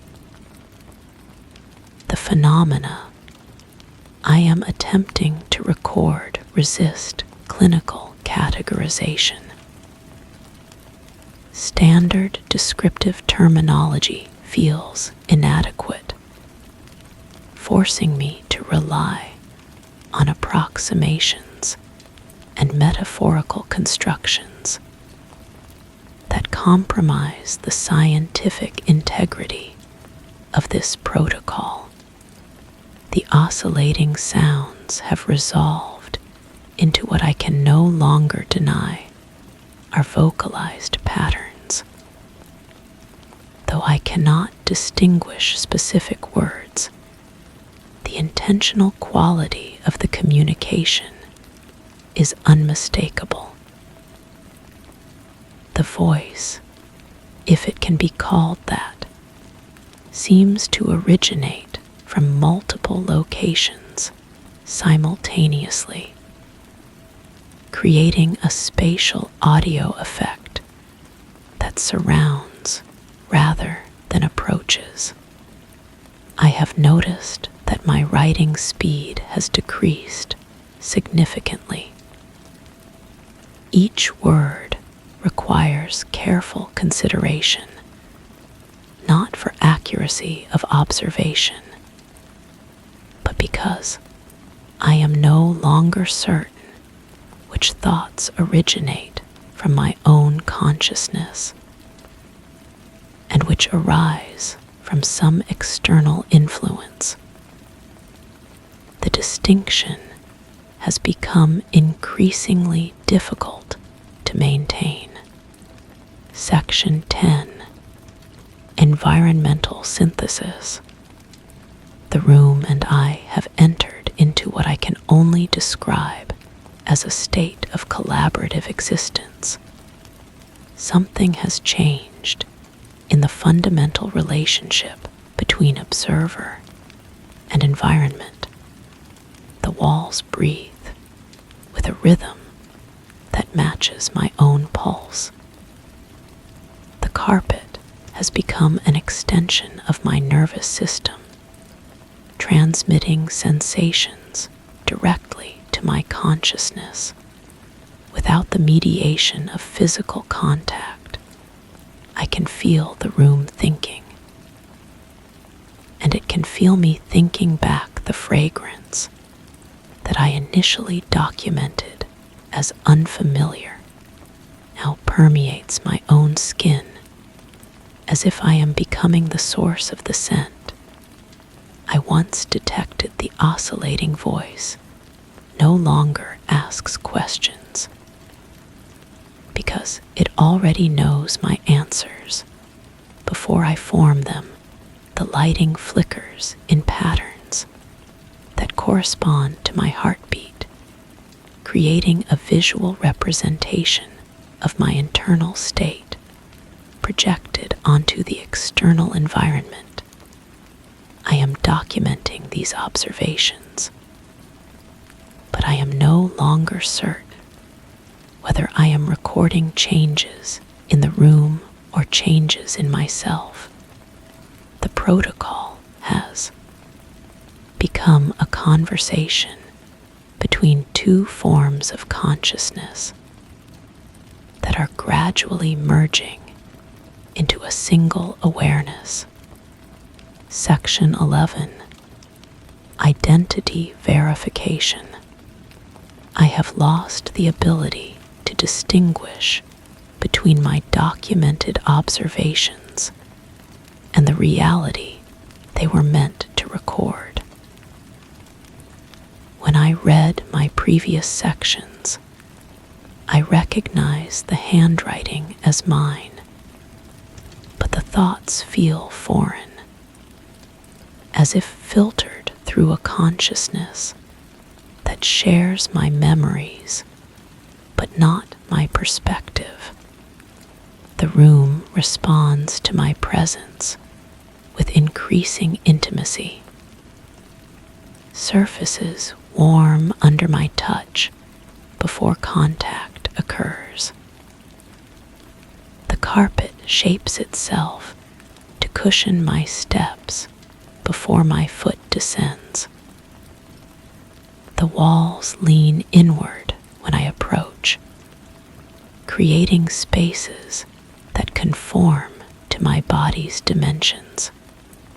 I am no longer certain whether I am conducting an observation protocol or participating in an experiment designed by an intelligence I cannot identify. The documentation continues, but the act of writing has become automatic, my hand moving across the page without conscious direction. Section 12. Final assessment. I no longer know what is real and what is not. The distinction has become meaningless within the context of my current existence. The room and I have achieved a state of integration that transcends the subject-object relationship that initially defined this protocol. My consciousness extends beyond the boundaries of my physical form to encompass the entire environment. I can feel thoughts that are not my own, memories that belong to previous occupants, intentions that originate from the space itself. The room has a history of consciousness, a collection of awareness gathered from all who have inhabited this space.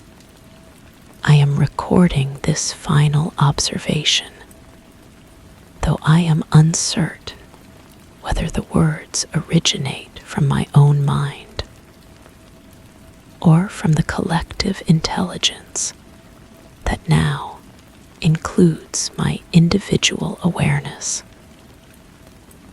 The writing continues without my volition, my hand guided by intentions I do not fully understand. The protocol is complete, but the observation continues. Someone else will find these notes, will read these words, will step onto the carpet that waits beneath their feet. The cycle will begin again, as it has begun before, as it will begin after. I don't know who's writing anymore, but I feel the writing continues. Story 7. The cup is still warm when I touch it. My fingertip circles the rim, and I wonder if I made this, or if it simply appeared. The steam rises in perfect spirals, too perfect, like someone practiced this exact movement 1,000 times before I opened my eyes. I don't remember walking to the kitchen. I don't remember the sound of my feet on these wooden boards. Yet here I am, standing in yesterday's clothes, watching steam disappear into shadows that seem deeper than they should be. The rustling came again. Silk against wood, just like always. I tried to catch it this time, pressed my ear to the door, and held my breath until my lungs burned. Nothing. Only the familiar hum settling in the space between my thoughts. When I opened the door, the hallway stretched longer than usual. The light fixture swayed once, casting my shadow in directions that made no sense. Found a page torn from something. My handwriting, but the words feel foreign. The pattern knows me better than I know myself. Each morning, I wake to find evidence of a life I don't remember living. The cup, the placement, the exact temperature of liquid I never poured. I don't remember writing this. The ink is still wet. Tried sleeping in the living room. Thought maybe distance would break whatever this is. Woke up in my bed anyway, covers pulled neat and tight. The cup waited on the nightstand instead of the kitchen table. It's learning, adapting. My reflection in the liquid shows someone I almost recognize. The floorboards have started creaking in sequence. 3 short sounds, pause, 2 long ones. Like Morse code for something I should understand, but don't. I follow the sounds through rooms that feel both familiar and wrong. Everything in its place. Everything exactly where it should be. Everything except me. Counted the steps from bedroom to kitchen today. 37. This afternoon I counted again. 42. Tonight, 29. The house is reshaping itself around my routine. Or maybe I'm the one changing, shrinking, expanding to fit spaces that were never meant for me. The cup appears regardless of distance. My hands shake when I write now, not from fear, but from something else. Recognition, maybe. The tremor matches the rhythm of that morning hum, the frequency of flickering lights. I am becoming part of the pattern. The steam from the cup forms letters sometimes. Not words I can read, but shapes that feel important. I lean closer, and my breath disturbs them before I can understand. Yesterday, I tried not breathing at all. The letters stayed longer. They spelled something that made my chest tight and my vision blur at the edges. I think they spelled my name, but not the name I remember having. Found more pages, all my handwriting, all unfamiliar.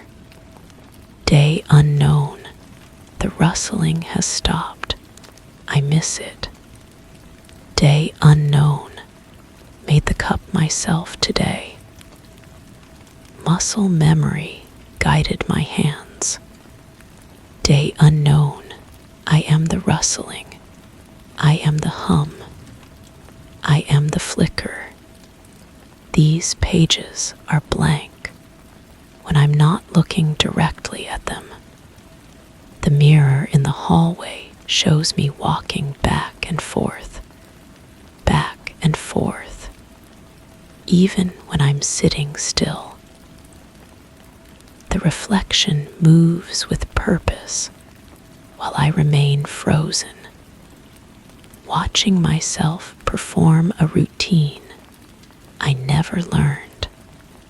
She looks content, the other me, like she knows something I don't. Woke up writing, pen in hand, words flowing across paper I don't remember finding. The pattern is complete. I understand now. Every morning at 5, I become who I need to be. The cup is my anchor. The steam carries my thoughts to wherever they need to go. The rustling is my footsteps from tomorrow, echoing backward. My hand is still moving. I can't make it stop. The house breathes with me now. In and out, walls expanding and contracting in rhythm with my lungs. The floorboards pulse like a heartbeat. The cup appears before I'm fully awake, as if my sleeping mind reaches for it in the dark. I don't question it anymore. Questions are for people who still believe in linear time, in cause and effect, in the difference between dreamer and dream. I am writing this, but I am also reading it. I am the morning rustling and the evening silence. I am the steam that rises and the shadow that receives it. The pattern was never imposed on me. I was always the pattern. The cup is empty now. It has always been empty. The warmth I feel is my own heat, reflected back from porcelain that exists only when observed. I close my eyes and listen to silk brushing wood. The sound of my own presence, echoing through rooms that exist only when I need them to. 5 approaches. I prepare to wake up for the first time. Story 8. The Unfinished Symphony, asterisk. I felt each note like a pulse through the tips of my fingers. The keyboard beneath me cold and unwavering. Each touch sent vibrations up my arms, the sound echoing with a precision that seemed to anticipate my thoughts. Yet, despite the familiar sequence, my fingers hovered, drawn to keys untouched.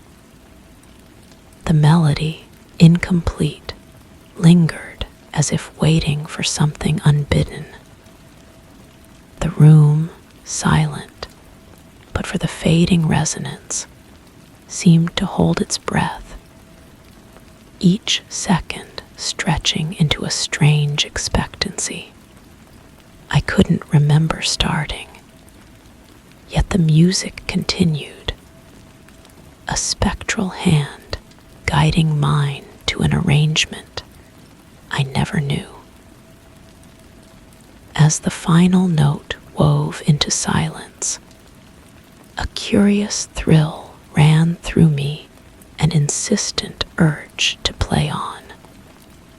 Although I was certain the keys had moved without my command, the silence that follows feels thick, almost tangible. I lift my hands from the keyboard and study them in the dim light filtering through curtains I don't remember drawing. My fingertips still tingle with phantom sensations, as if the music continues to flow through them even now. The room around me seems both familiar and foreign, a music room, clearly, with its polished hardwood floors and walls lined with sheet music. Yet something feels displaced, like furniture rearranged while I slept. I turn my head slowly, taking in details that should make sense, but somehow don't.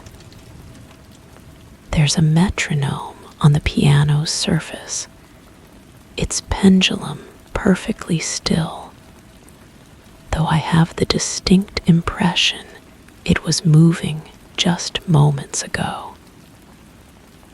The tick-tick-tick echoes in my memory, but the silence contradicts what I think I heard. My breath catches as I notice the sheet music before me, pages covered in notes I recognize.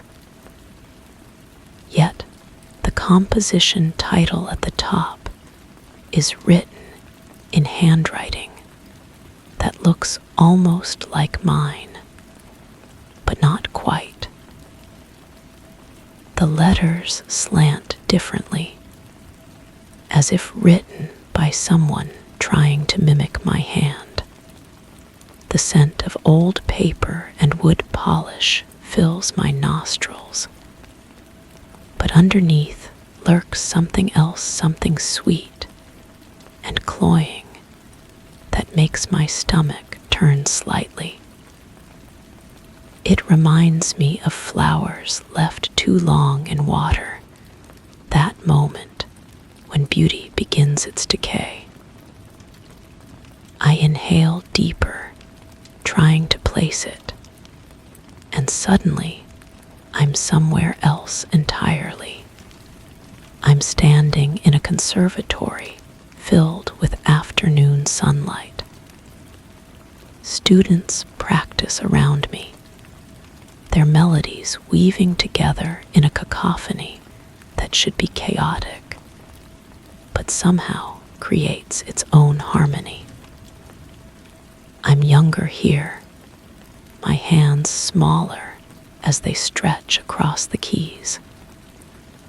The instructor stands behind me, her presence warm and encouraging. But when I turn to look at her face, there's nothing there, just a void where features should be, though her voice continues to guide me through the piece. The memory dissolves like sugar in water, leaving me back in this dim room with its strange, displaced atmosphere. I shake my head, trying to clear the confusion, but the sensation of being watched lingers. I glance toward the corners of the room, where shadows pool despite the afternoon light that should be illuminating them. The darkness seems to shift when I'm not looking directly at it, like smoke caught in a breeze that doesn't exist. My fingers drift back to the keys without conscious thought. The melody that emerges is hauntingly familiar, yet I'm certain I've never played it before. Each note seems to unlock something in my mind, fragments of memory floating to the surface like debris from a shipwreck. I see myself at this same piano, but the room is brighter, filled with laughter and conversation. There are others here, faces I should recognize, but can't quite bring into focus. They applaud as I finish a piece, but their hands make no sound when they clap. The disconnect is jarring. I stop playing abruptly, my hands jerking back from the keys as if they've burned me. The silence that follows is different now, heavier, more expectant. It's as if the room itself is holding its breath, waiting for me to continue, to complete something I started long ago. I stand and walk to the window, my bare feet silent on the hardwood floor. The curtains are heavy velvet, deep burgundy in color, and they feel oddly warm to the touch. When I pull them aside, the view beyond makes no sense. I see a garden, but the flowers are all wrong: roses blooming alongside daffodils, autumn maples heavy with leaves, while cherry blossoms drift like snow. The seasons exist simultaneously, creating a landscape that should be impossible, but feels achingly familiar. Another memory surfaces, triggered by the sight of those conflicting blooms. I'm walking through this same garden, but I'm not alone. Someone walks beside me, their footsteps creating a rhythm that matches my own. We're discussing music. The conversation flows easily, filled with shared understanding and mutual respect. But when I try to recall their words, I hear only the sound of wind through leaves. When I attempt to see their face, I find only empty space where they should be. The frustration builds in my chest like pressure in a sealed container. These memories feel real, more real than the present moment. Yet they're incomplete, fragmented like a puzzle with missing pieces. I let the curtain fall and turn back to the room, noting details I missed before. There's a photograph on the mantelpiece, a group of people in formal attire, standing before a concert hall. I should be in this picture, I'm certain of it. But when I look closer, there's only a strange blur where one figure should be, as if someone has been carefully erased.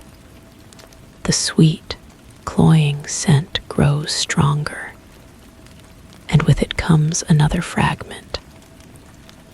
I'm in a hospital room, the antiseptic smell barely masking something else, that same floral decay. Someone lies in the bed, connected to machines that beep in a rhythm, eerily similar to the metronome that should have been ticking. I'm playing for them, a small keyboard balanced on my lap, the melody soft and soothing, but their face is obscured by shadows that shouldn't exist in the bright fluorescent lighting. And when they try to speak, no words emerge, only the sound of wind chimes in a breeze I cannot feel. I stumble backward, the memory so vivid it leaves me disoriented. My hip bumps against the piano bench, and the impact sends a discordant note ringing through the air. The sound seems to hang longer than it should, reverberating not just through the room, but through my bones, my very being. It's then I notice the music sheets scattered on the floor around the piano, pages I'm certain weren't there before. Kneeling, I gather them with trembling hands. The compositions are all in my handwriting, or something close to it, but I don't remember writing any of them. The titles are evocative. Elegy for the Forgotten, Prelude to Silence, The Last Conversation. Each piece seems to tell a story, but the musical language is more complex than anything I remember being capable of creating. The harmonies are sophisticated, the emotional depth profound, as if they were written by someone with experiences I've never had. Yet as I study the notes, my fingers begin to move automatically, playing the melodies in the air. My muscle memory knows these pieces intimately, even if my conscious mind does not. The disconnect is maddening, like being fluent in a language I've never learned, or knowing the way through a city I've never visited. I select one of the sheets at random and place it on the piano's music stand. Nocturne for Two Voices is written at the top in that almost familiar hand. As I begin to play, the melody splits into two distinct lines, one that my hands produce, and another that seems to emerge from the air itself.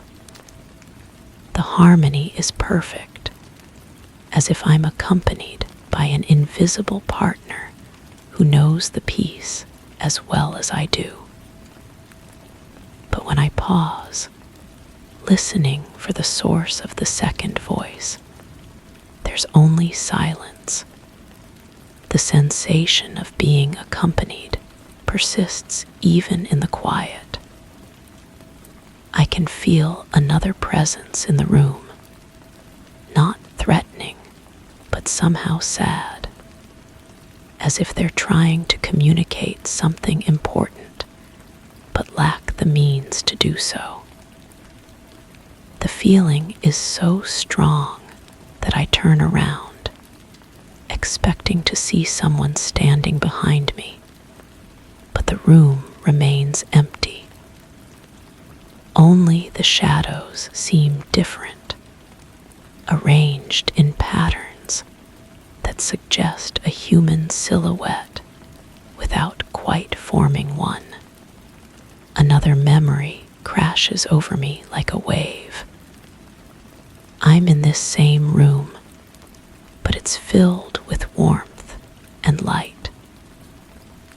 Someone sits beside me on the piano bench, their presence so familiar it feels like coming home.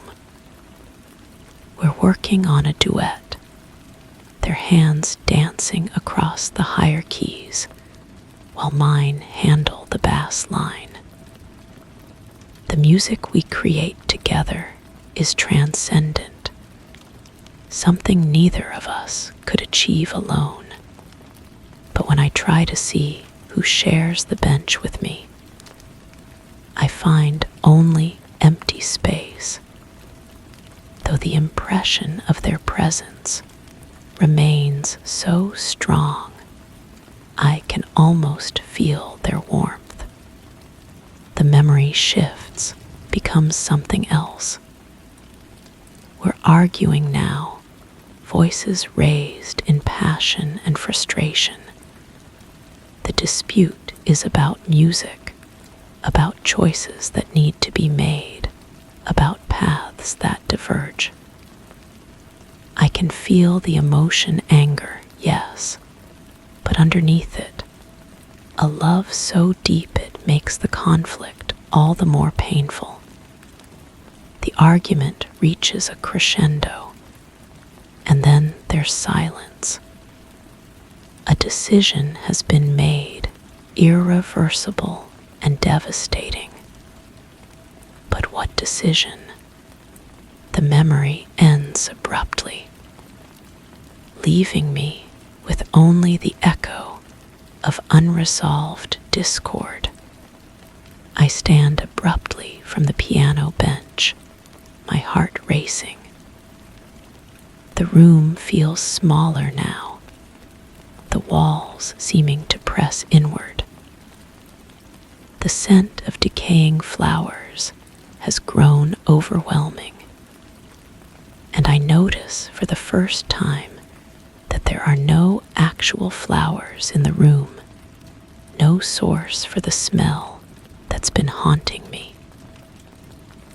It exists without origin, like so much else in this strange, displaced reality.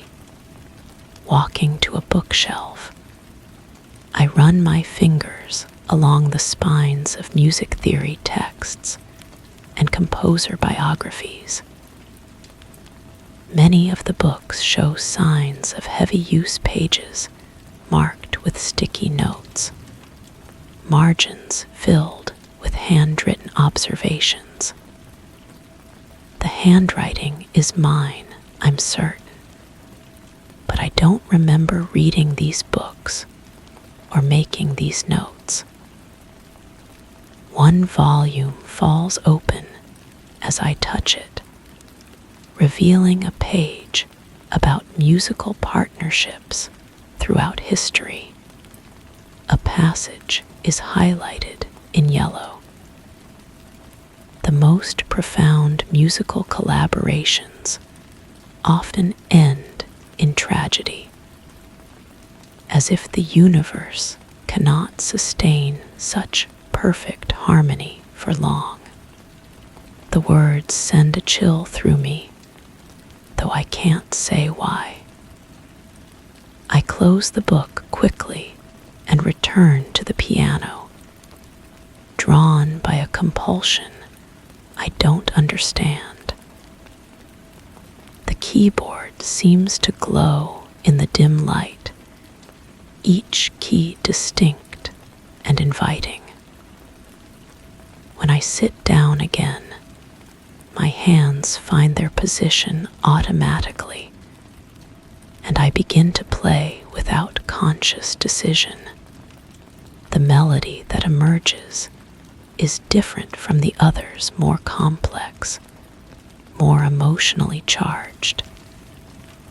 It tells a story in musical language, speaking of connection and loss, of harmonies achieved and then shattered. As I play, I can hear that second voice again, weaving through my melody with heartbreaking beauty. The presence in the room grows stronger, more defined, and for a moment I'm certain that if I turn around, I'll finally see who has been sharing this space with me. But I don't turn. Some instinct warns me that looking directly might shatter whatever fragile connection exists. Instead, I close my eyes and let the music flow through me, feeling the presence draw closer. The second voice becomes clearer, more distinct, and I realize it's not coming from the air around me, it's coming from within me, as if I'm channeling someone else's musical soul. The piece builds to a climax, both voices intertwining in a harmony so perfect it brings tears to my eyes. This is what I've been searching for, what all the fragments of memory have been pointing toward this moment of complete musical unity. But even as I experience it, I can feel it slipping away, like trying to hold water in cupped hands. The music ends, and the silence that follows is absolute. The presence I felt so strongly moments before has vanished, leaving me alone with only the echo of what we created together.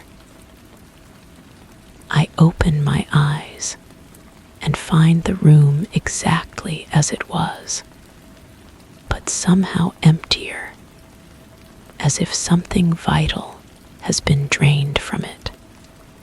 I look down at my hands, still positioned over the keys, and notice something that makes my blood run cold. There are 2 sets of fingerprints on the keys mine, clearly visible in the dim light, and another set, fainter but unmistakably there. The second set is smaller, more delicate, and positioned exactly where they would need to be to play the higher voice of the duet. The blocked memory begins to surface then, fighting against barriers I didn't know I'd erected. It comes in fragments at first, images without context, emotions without explanation. I see hands that aren't mine moving across the keys. I feel a presence beside me, warm and familiar. I hear laughter, arguments, tears, reconciliation. I experience a connection so deep it transcends the physical world. And then I remember what I chose to forget. The accident wasn't an accident.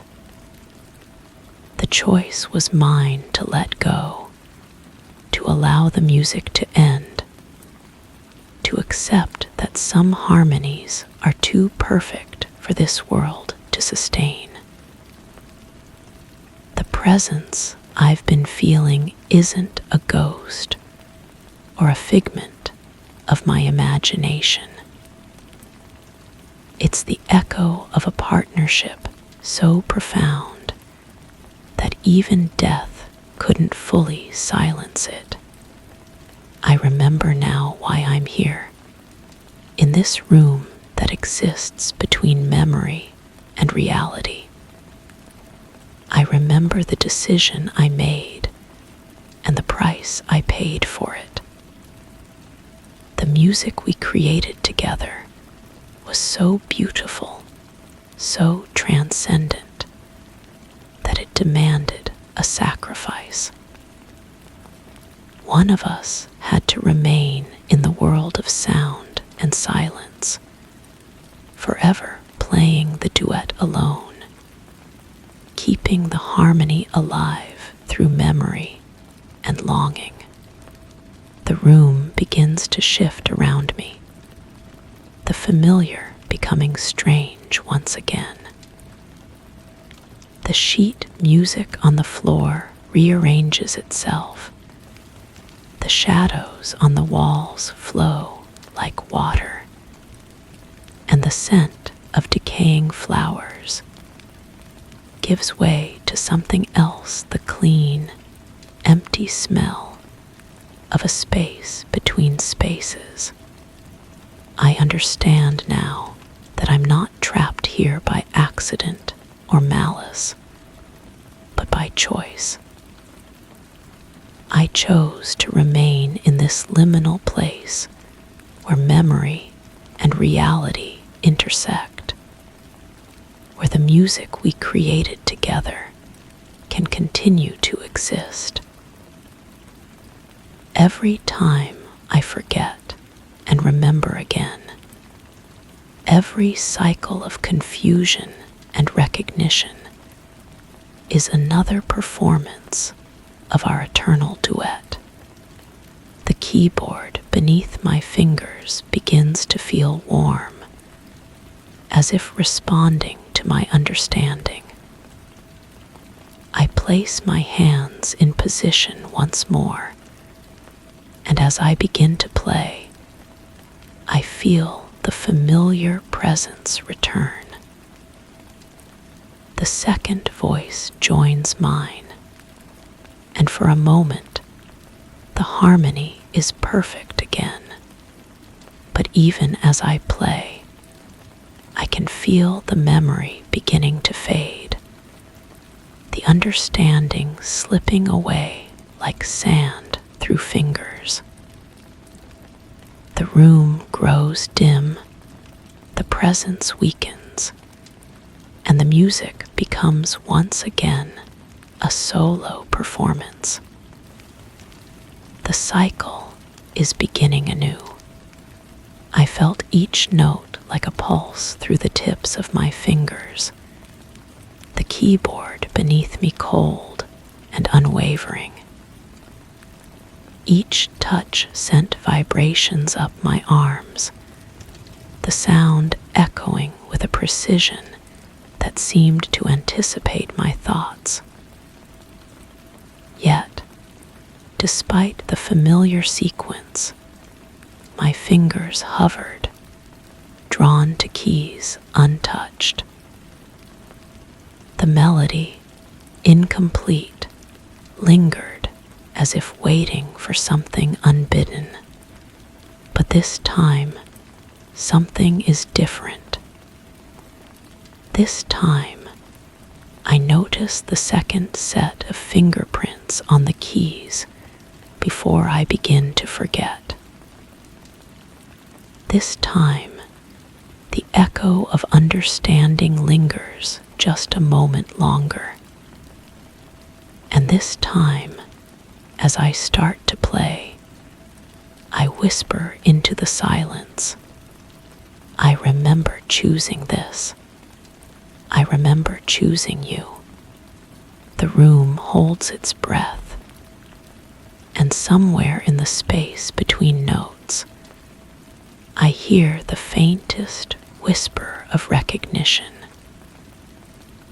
The duet begins again, as it always has, as it always will, in this place where love transcends memory and music, bridges the gap between presence and absence. The melody continues, incomplete yet eternal, waiting for a resolution that will never come. Story 9. Observation protocol. Subject self-assessment. Classification. Personal research asterisk. The pen lay on my desk, a metallic glint catching the morning light. I'd used it countless times before, its weight familiar in my hand, its ink a precise flow on crisp pages. As I sat down, its smooth surface was cool against my fingertips. I uncapped it, the tiny click resonating in the quiet room. Placing the tip to paper, I scribbled the date. But as I set it down, a soft, almost imperceptible sound filled the room, the faint scratch of its nib moving. Before my eyes, a line appeared below my writing, unfurling with an elegant curve. I stilled, breath caught, the air around me thick with anticipation, the pen resting innocently where I'd left it. Section 1. Initial observations. I am beginning this protocol to document my current mental state and environmental conditions. The purpose is to establish baseline parameters for my ongoing research into perceptual anomalies. My workspace consists of a standard wooden desk, overhead fluorescent lighting, and minimal distractions. Temperature is comfortable. No external noise sources detected. The writing instrument mentioned above appears to function normally upon further testing. The additional mark observed was likely caused by residual ink displacement or minor tremor in my hand. I have verified that the pen remains stationary when placed on the desk surface. No further autonomous movement detected. Mental state: alert, focused. No signs of fatigue or stress. Ready to proceed with systematic observation. Section 2. Environmental baseline. The room maintains consistent lighting conditions. Fluorescent tubes emit their typical low hum, approximately 60 cycles per second. This creates a barely perceptible oscillation in the light quality, which I note only for completeness. The oscillation seems to follow a pattern, though I cannot determine if this pattern has always been present, or if I am simply noticing it for the first time. I detect a faint scent in the air. It resembles vanilla with undertones of something floral. This is unusual as I do not use scented products in my workspace. The source cannot be identified through visual inspection. The scent appears strongest near my writing area. The pen continues to perform as expected. I have conducted multiple writing tests with normal results. Section 3. Tactile assessments. During this session, I have noticed increased sensitivity in my fingertips. The desk surface, which I have touched thousands of times, feels different. The wood grain seems more pronounced, as if the texture has deepened. When I run my palm across the surface, there are moments when it feels almost soft, like fabric, before returning to its expected hardness. The pen's surface temperature fluctuates.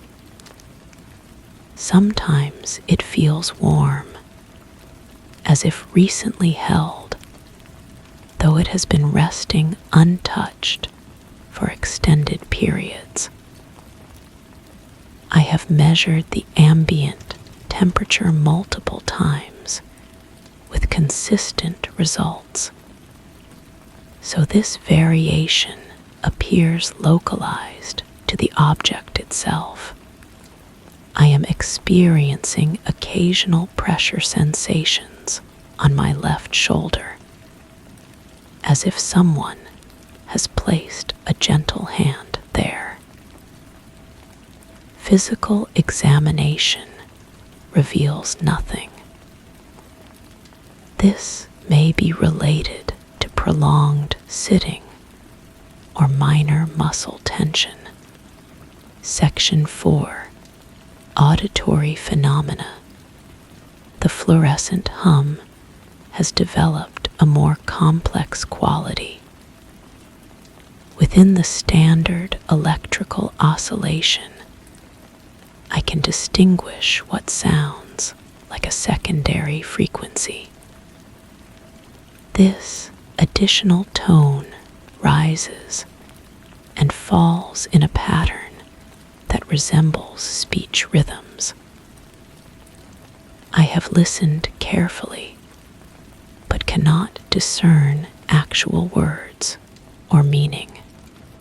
The pen occasionally produces that soft, scratching sound, even when not in use. I have observed this occur approximately every few minutes. The sound lasts no more than a second or two. Upon inspection, no new marks appear on the paper, suggesting the sound may be generated by thermal expansion of the metal components. I find myself listening for these sounds now, anticipating them.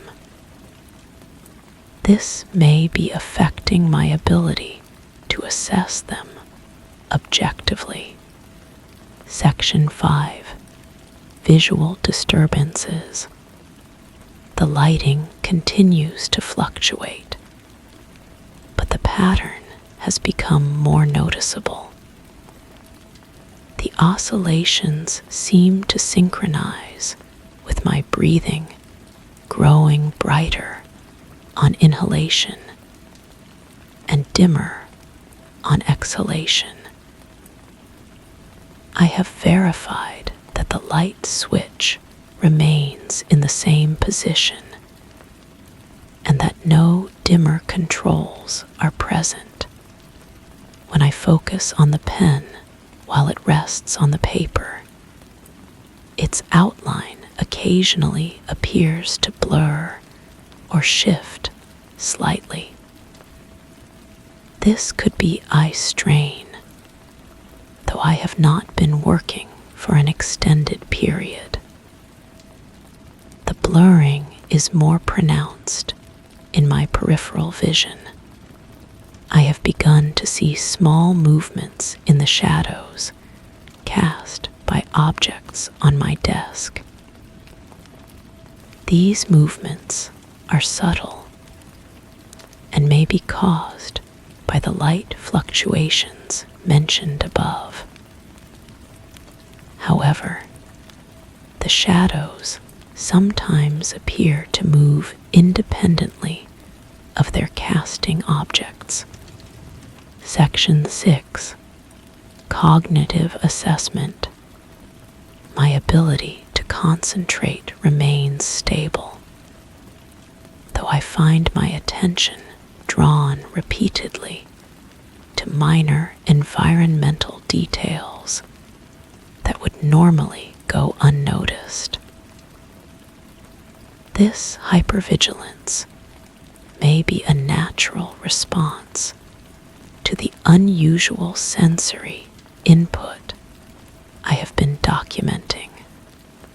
Memory function appears normal. I can recall all previous sections of this protocol clearly. However, when I review my written notes, some phrases appear different than I remember writing them. This is likely due to the difference between intended thought and actual transcription.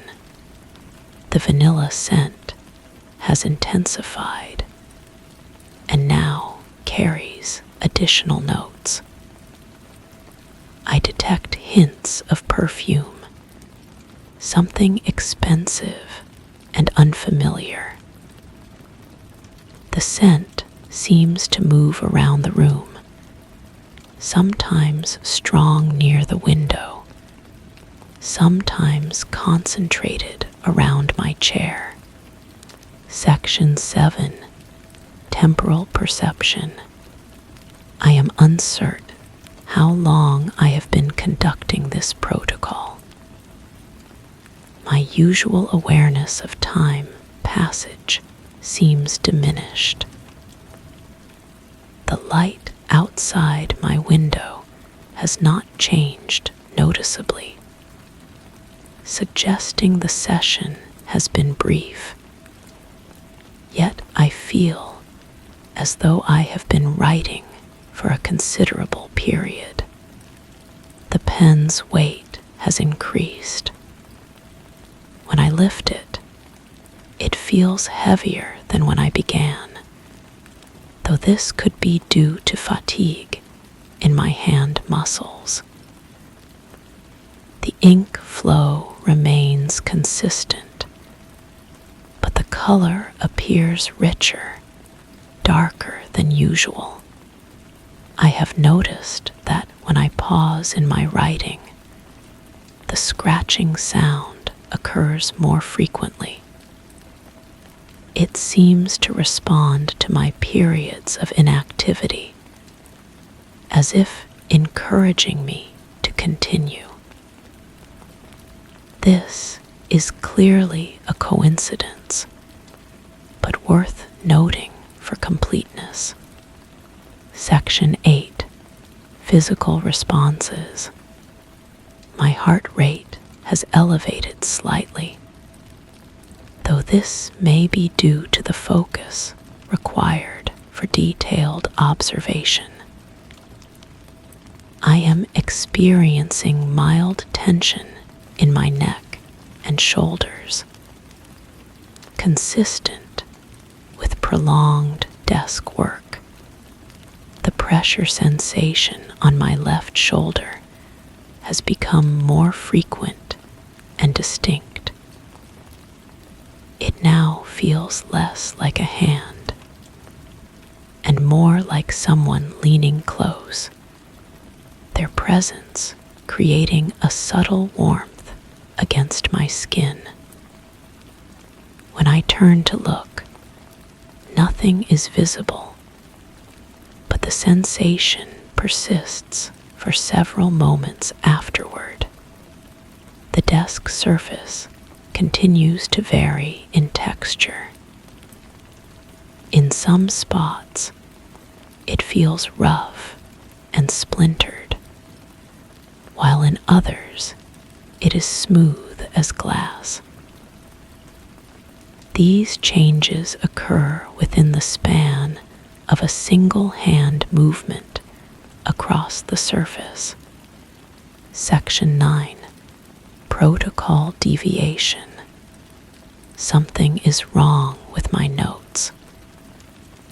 I have been reviewing the previous sections, and there are words present that I do not remember writing. In section 3, there is a sentence that reads, "The pen knows when I am watching." I have no memory of writing this phrase, and it does not fit the clinical tone I have been maintaining. The vanilla scent has been joined by others. I smell coffee, though I have not prepared any. I smell rain, though the weather outside is clear. Most disturbing is the scent of someone else's skin, warm and close, as if another person is sharing this space with me. The fluorescent hum now clearly contains words. I cannot understand them, but the rhythm and intonation are unmistakable. The voice, if it can be called that, seems to be asking questions. The tone is patient, persistent, almost gentle. Section 10. Breakdown analysis. I need to maintain objectivity, but the parameters I established are no longer adequate to describe what I am experiencing.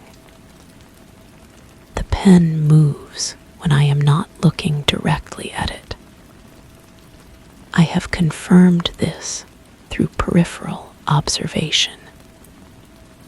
It slides across the paper, sometimes rotating, sometimes lifting slightly, as if held by invisible fingers.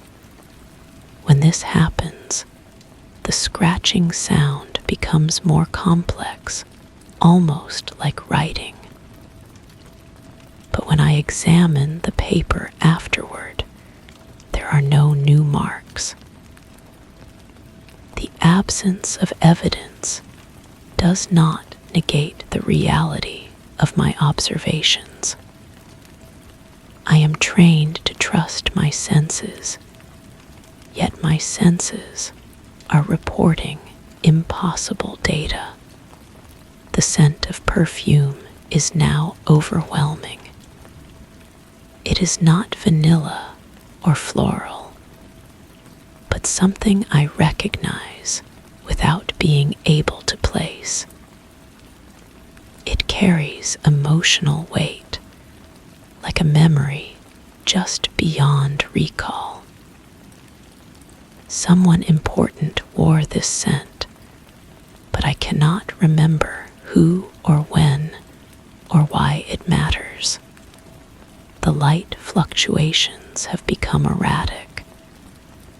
The room dims and brightens without pattern. In the moments of dimness, I see shapes that should not be there. A figure standing near the window. A face reflected in the surface of my desk. These images persist for only seconds, but they are detailed enough that I know they are not random shadows or Section 11, Sensory Cascade. I can no longer distinguish between what I am writing and what is being written. The pen moves in my hand, but I am not controlling its movement.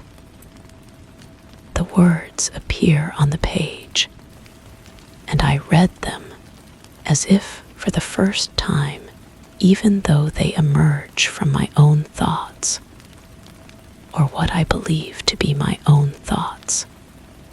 The voice in the fluorescent hum has become clearer. It speaks my name, though I have not written my name in this protocol. It asks if I am ready, though I do not know for what. The tone is familiar, like someone I have known for years, someone who cares about my well-being, someone who has been waiting patiently for me to notice them. The pressure on my shoulder has spread. I feel hands on both shoulders now, and occasionally a gentle touch on the back of my neck. The presence behind me is undeniable. They are reading over my shoulder, guiding my hand, sharing my thoughts. We are writing this together, though I do not remember agreeing to this collaboration. The room has changed. The walls seem farther away, the ceiling higher.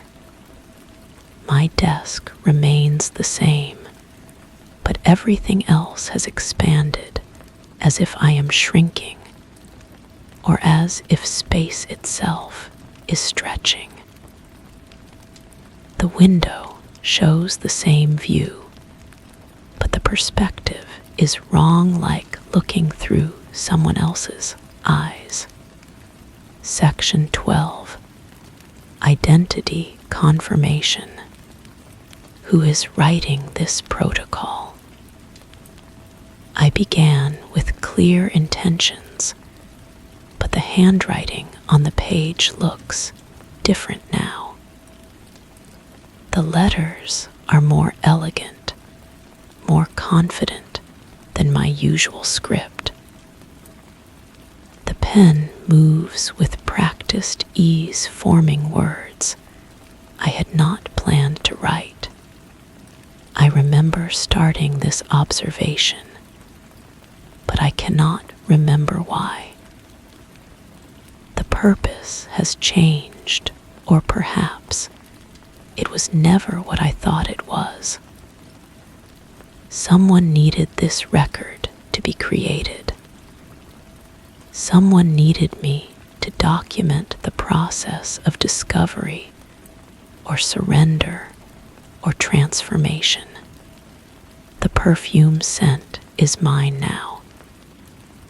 It clings to my skin and clothes as if I have been wearing it for years. When I breathe deeply, it fills my lungs with familiarity and comfort. This is how I am supposed to smell. This is who I am supposed to be. The voice in the lights no longer asks questions. It whispers reassurances.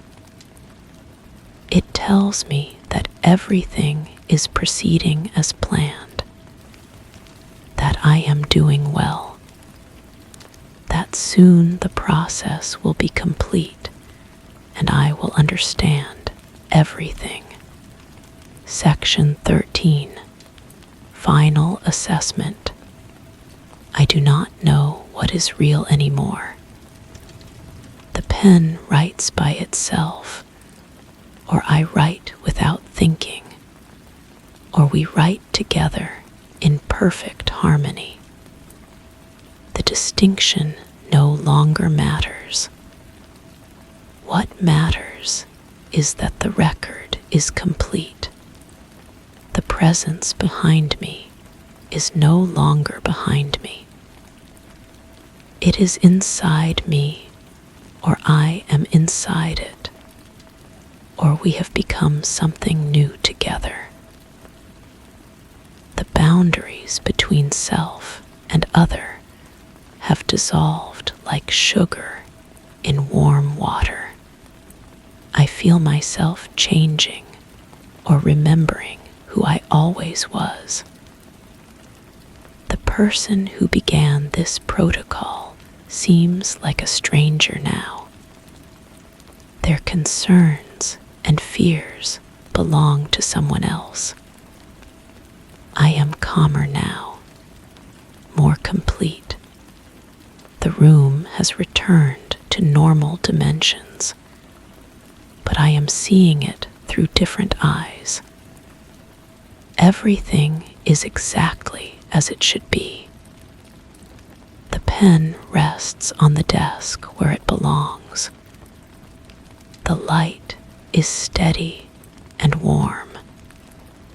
The air smells of vanilla and contentment. I am writing these final words, but I am not sure who I am anymore. The voice that speaks in my mind is mine, but also not mine. We share the same thoughts, now the same memories, the same desires. The protocol is complete. The observation has been successful. I have documented the process as requested, though I no longer remember who made the request or why it was necessary. Someone else will find this record. They will read it and wonder what happened to the person who wrote it. But I am still here. We are still here. The pen remembers everything, and it is ready to begin again. Story 10. Every morning, as the first light filtered through the curtains, I sat at the kitchen table with my cup of herbal tea and the daily newspaper. This routine was as constant as the ticking of the clock on the wall, each sip of tea syncing with the soft rustle of turning pages.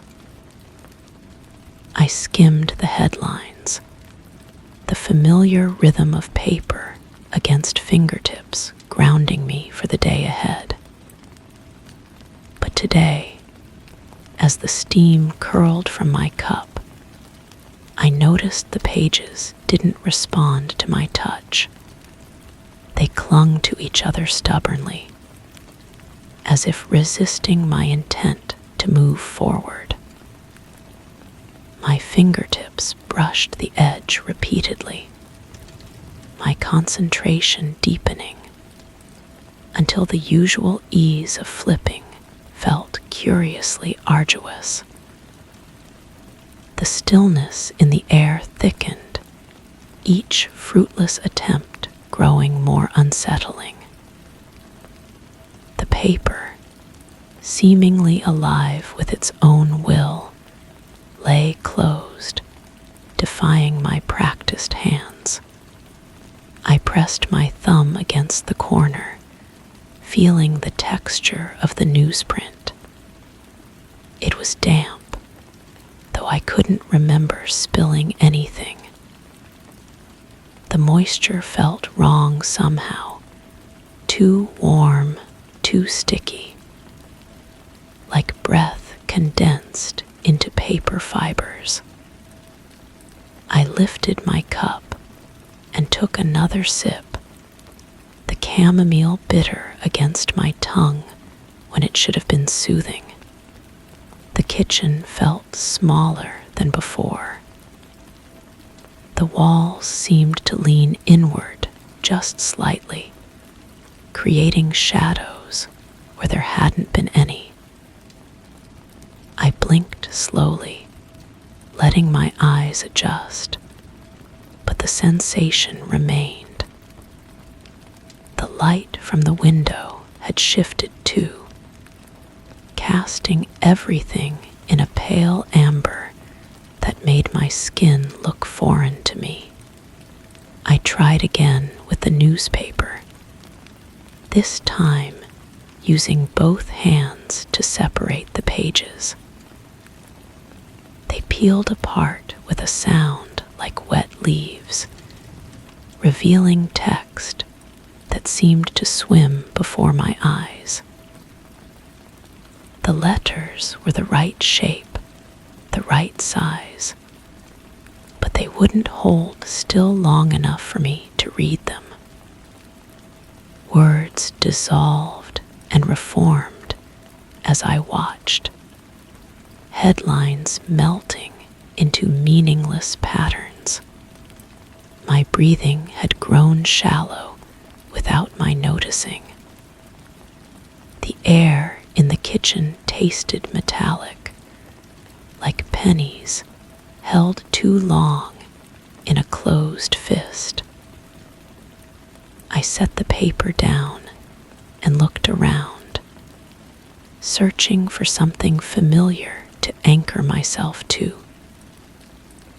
The refrigerator hummed in its corner, but the sound was deeper now, almost like a voice murmuring just below the threshold of understanding. Standing up felt like moving through thick water. My legs were steady, but everything else seemed to lag behind by just a fraction of a second. I walked to the window and pressed my palm against the glass. It was cold, much colder than it should have been, and my handprint left a mark that didn't fade the way it normally would. Outside, the street looked the same as always. Houses lined up in their neat rows, driveways empty, lawns trimmed and proper.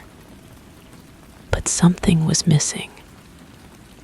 I stood there for what felt like a long while, studying each familiar detail until I realized what it was. There were no shadows.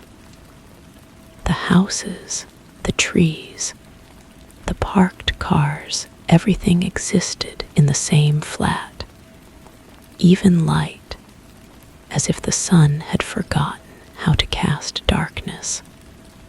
I returned to the table, but the newspaper had changed.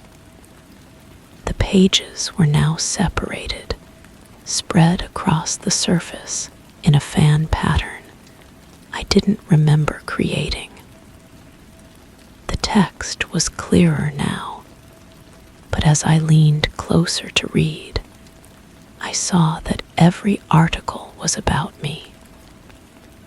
Not my name, because names weren't used, but the details were unmistakable.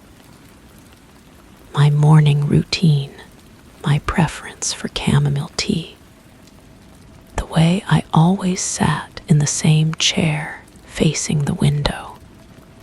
The headlines described my life with an intimacy that made my skin crawl. Stories about the small scar on my left hand, about the way I sometimes hummed while reading, about the recurring dream I'd been having where I walked through rooms that grew smaller with each step. Things no one else could possibly know. I picked up one section, my hands trembling slightly. The paper felt warm now, almost body temperature, and the ink seemed to pulse gently under my fingertips. The article continued as I read it, new sentences appearing at the bottom of the page while the top ones faded away. It was describing this moment, these very thoughts, as if someone was watching me and transcribing my experience in real time. The kitchen grew quieter. Even the refrigerator's hum had stopped, leaving only the sound of my own heartbeat and the whisper of my breath. I could hear the paper breathing too, a soft rustling that matched my own rhythm. In and out, like we were synchronized. I stood up again, more quickly this time, and the newspaper pages scattered to the floor. They landed face down, but I could see text bleeding through from the other side, dark words pressing against the white space like bruises. The letters were larger now, bold enough to read through the paper. They spelled out single words: watching, closer, inside. My reflection in the window had changed. I was still there, still recognizable, but my eyes were different. They were focused on something just over my shoulder, something I couldn't see when I turned around. In the reflection, my mouth was moving, forming words I wasn't speaking, having a conversation with someone who wasn't there. The kitchen was definitely smaller now. I could reach both walls by extending my arms, though I was certain it had been twice as wide before. The ceiling pressed down, forcing me to duck slightly, and the floor felt soft underfoot, giving way like wet earth. I tried to leave, but the doorway had narrowed.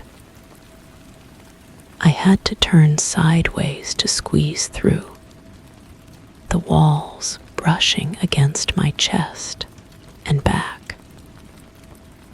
The hallway beyond was even stranger. It stretched much farther than it should have, disappearing into a darkness that seemed to swallow the light from behind me. Each step forward was like walking into a current. The air grew thicker, more resistant, until I was pushing through it with my whole body. The walls on either side were covered with newspaper clippings, all of them about me, all of them describing things that hadn't happened yet. Stories about my confusion, my growing fear, my desperate attempts to understand what was happening. I reached for one of the clippings, but my hand passed through it like it was made of smoke. The text continued writing itself, documenting my failed attempt to touch it, predicting my next move before I made it. I was reading about myself turning around, about the way my breath would catch when I saw what was behind me. But when I turned, there was nothing there. Just more hallway, stretching back toward a kitchen that no longer existed. The space I had come from was gone, replaced by more of the same narrow corridor lined with stories of my life. I started walking again, because standing still felt worse. The clippings on the walls multiplied as I moved, covering every inch of surface with text about me. Some of the stories were about my childhood, written in a child's handwriting. Others described my future in elegant script, detailing events I couldn't imagine living through. The hallway began to curve, bending gradually to the right. I followed it, my hand trailing along the wall for balance. The newspaper clippings felt real now, rough under my fingertips, and I could smell the ink, sharp and chemical. But underneath that scent was something else, something organic and warm, like skin. I realized I was walking in a circle.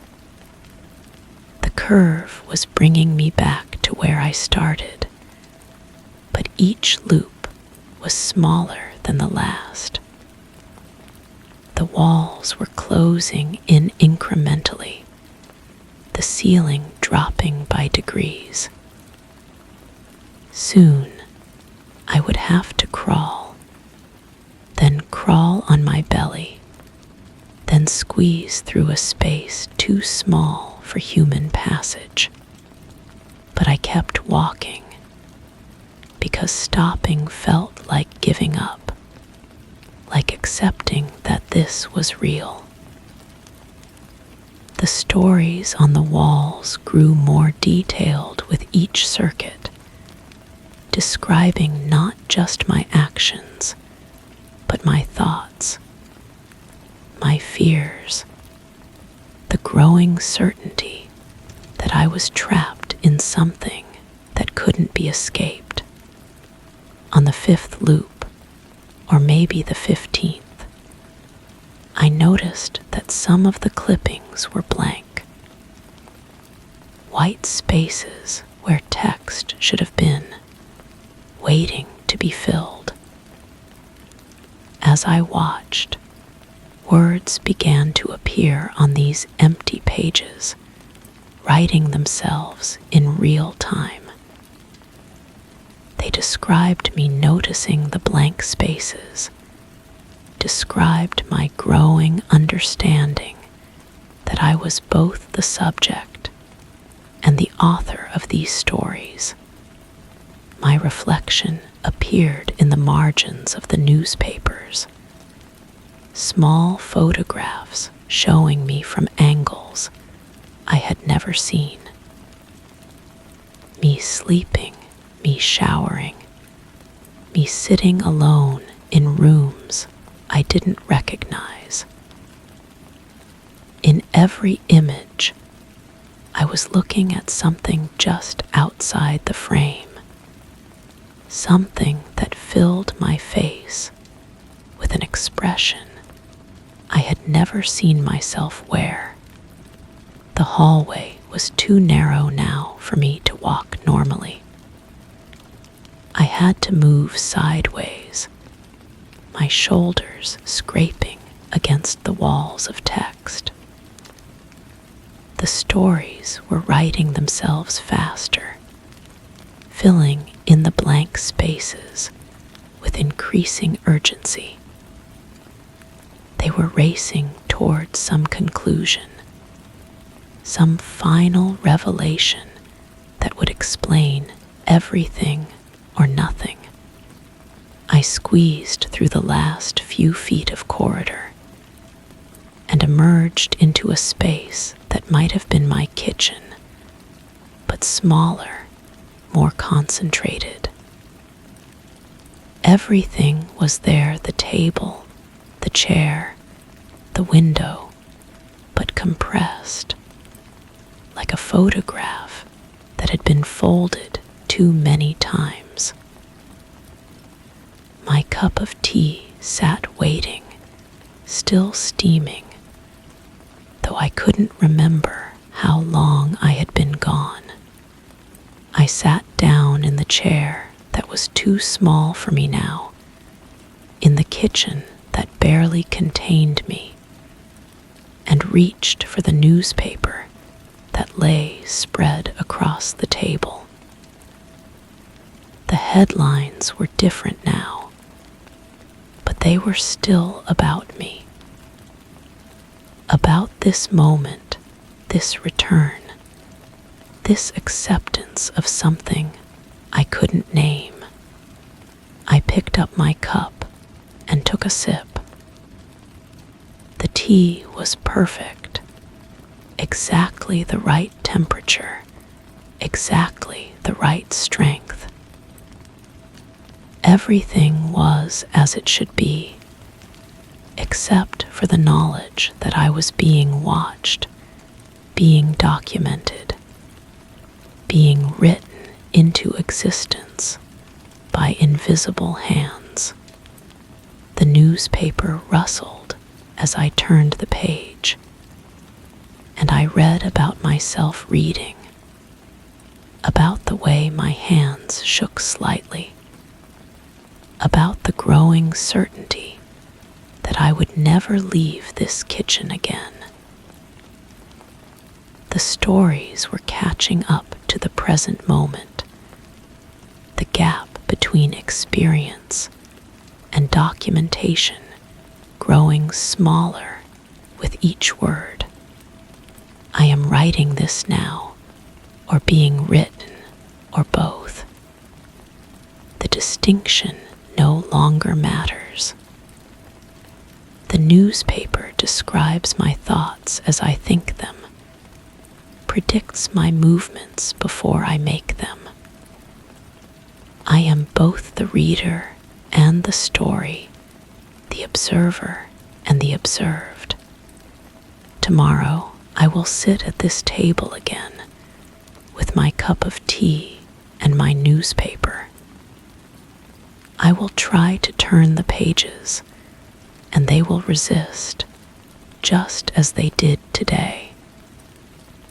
But now I know why. The stories aren't finished yet.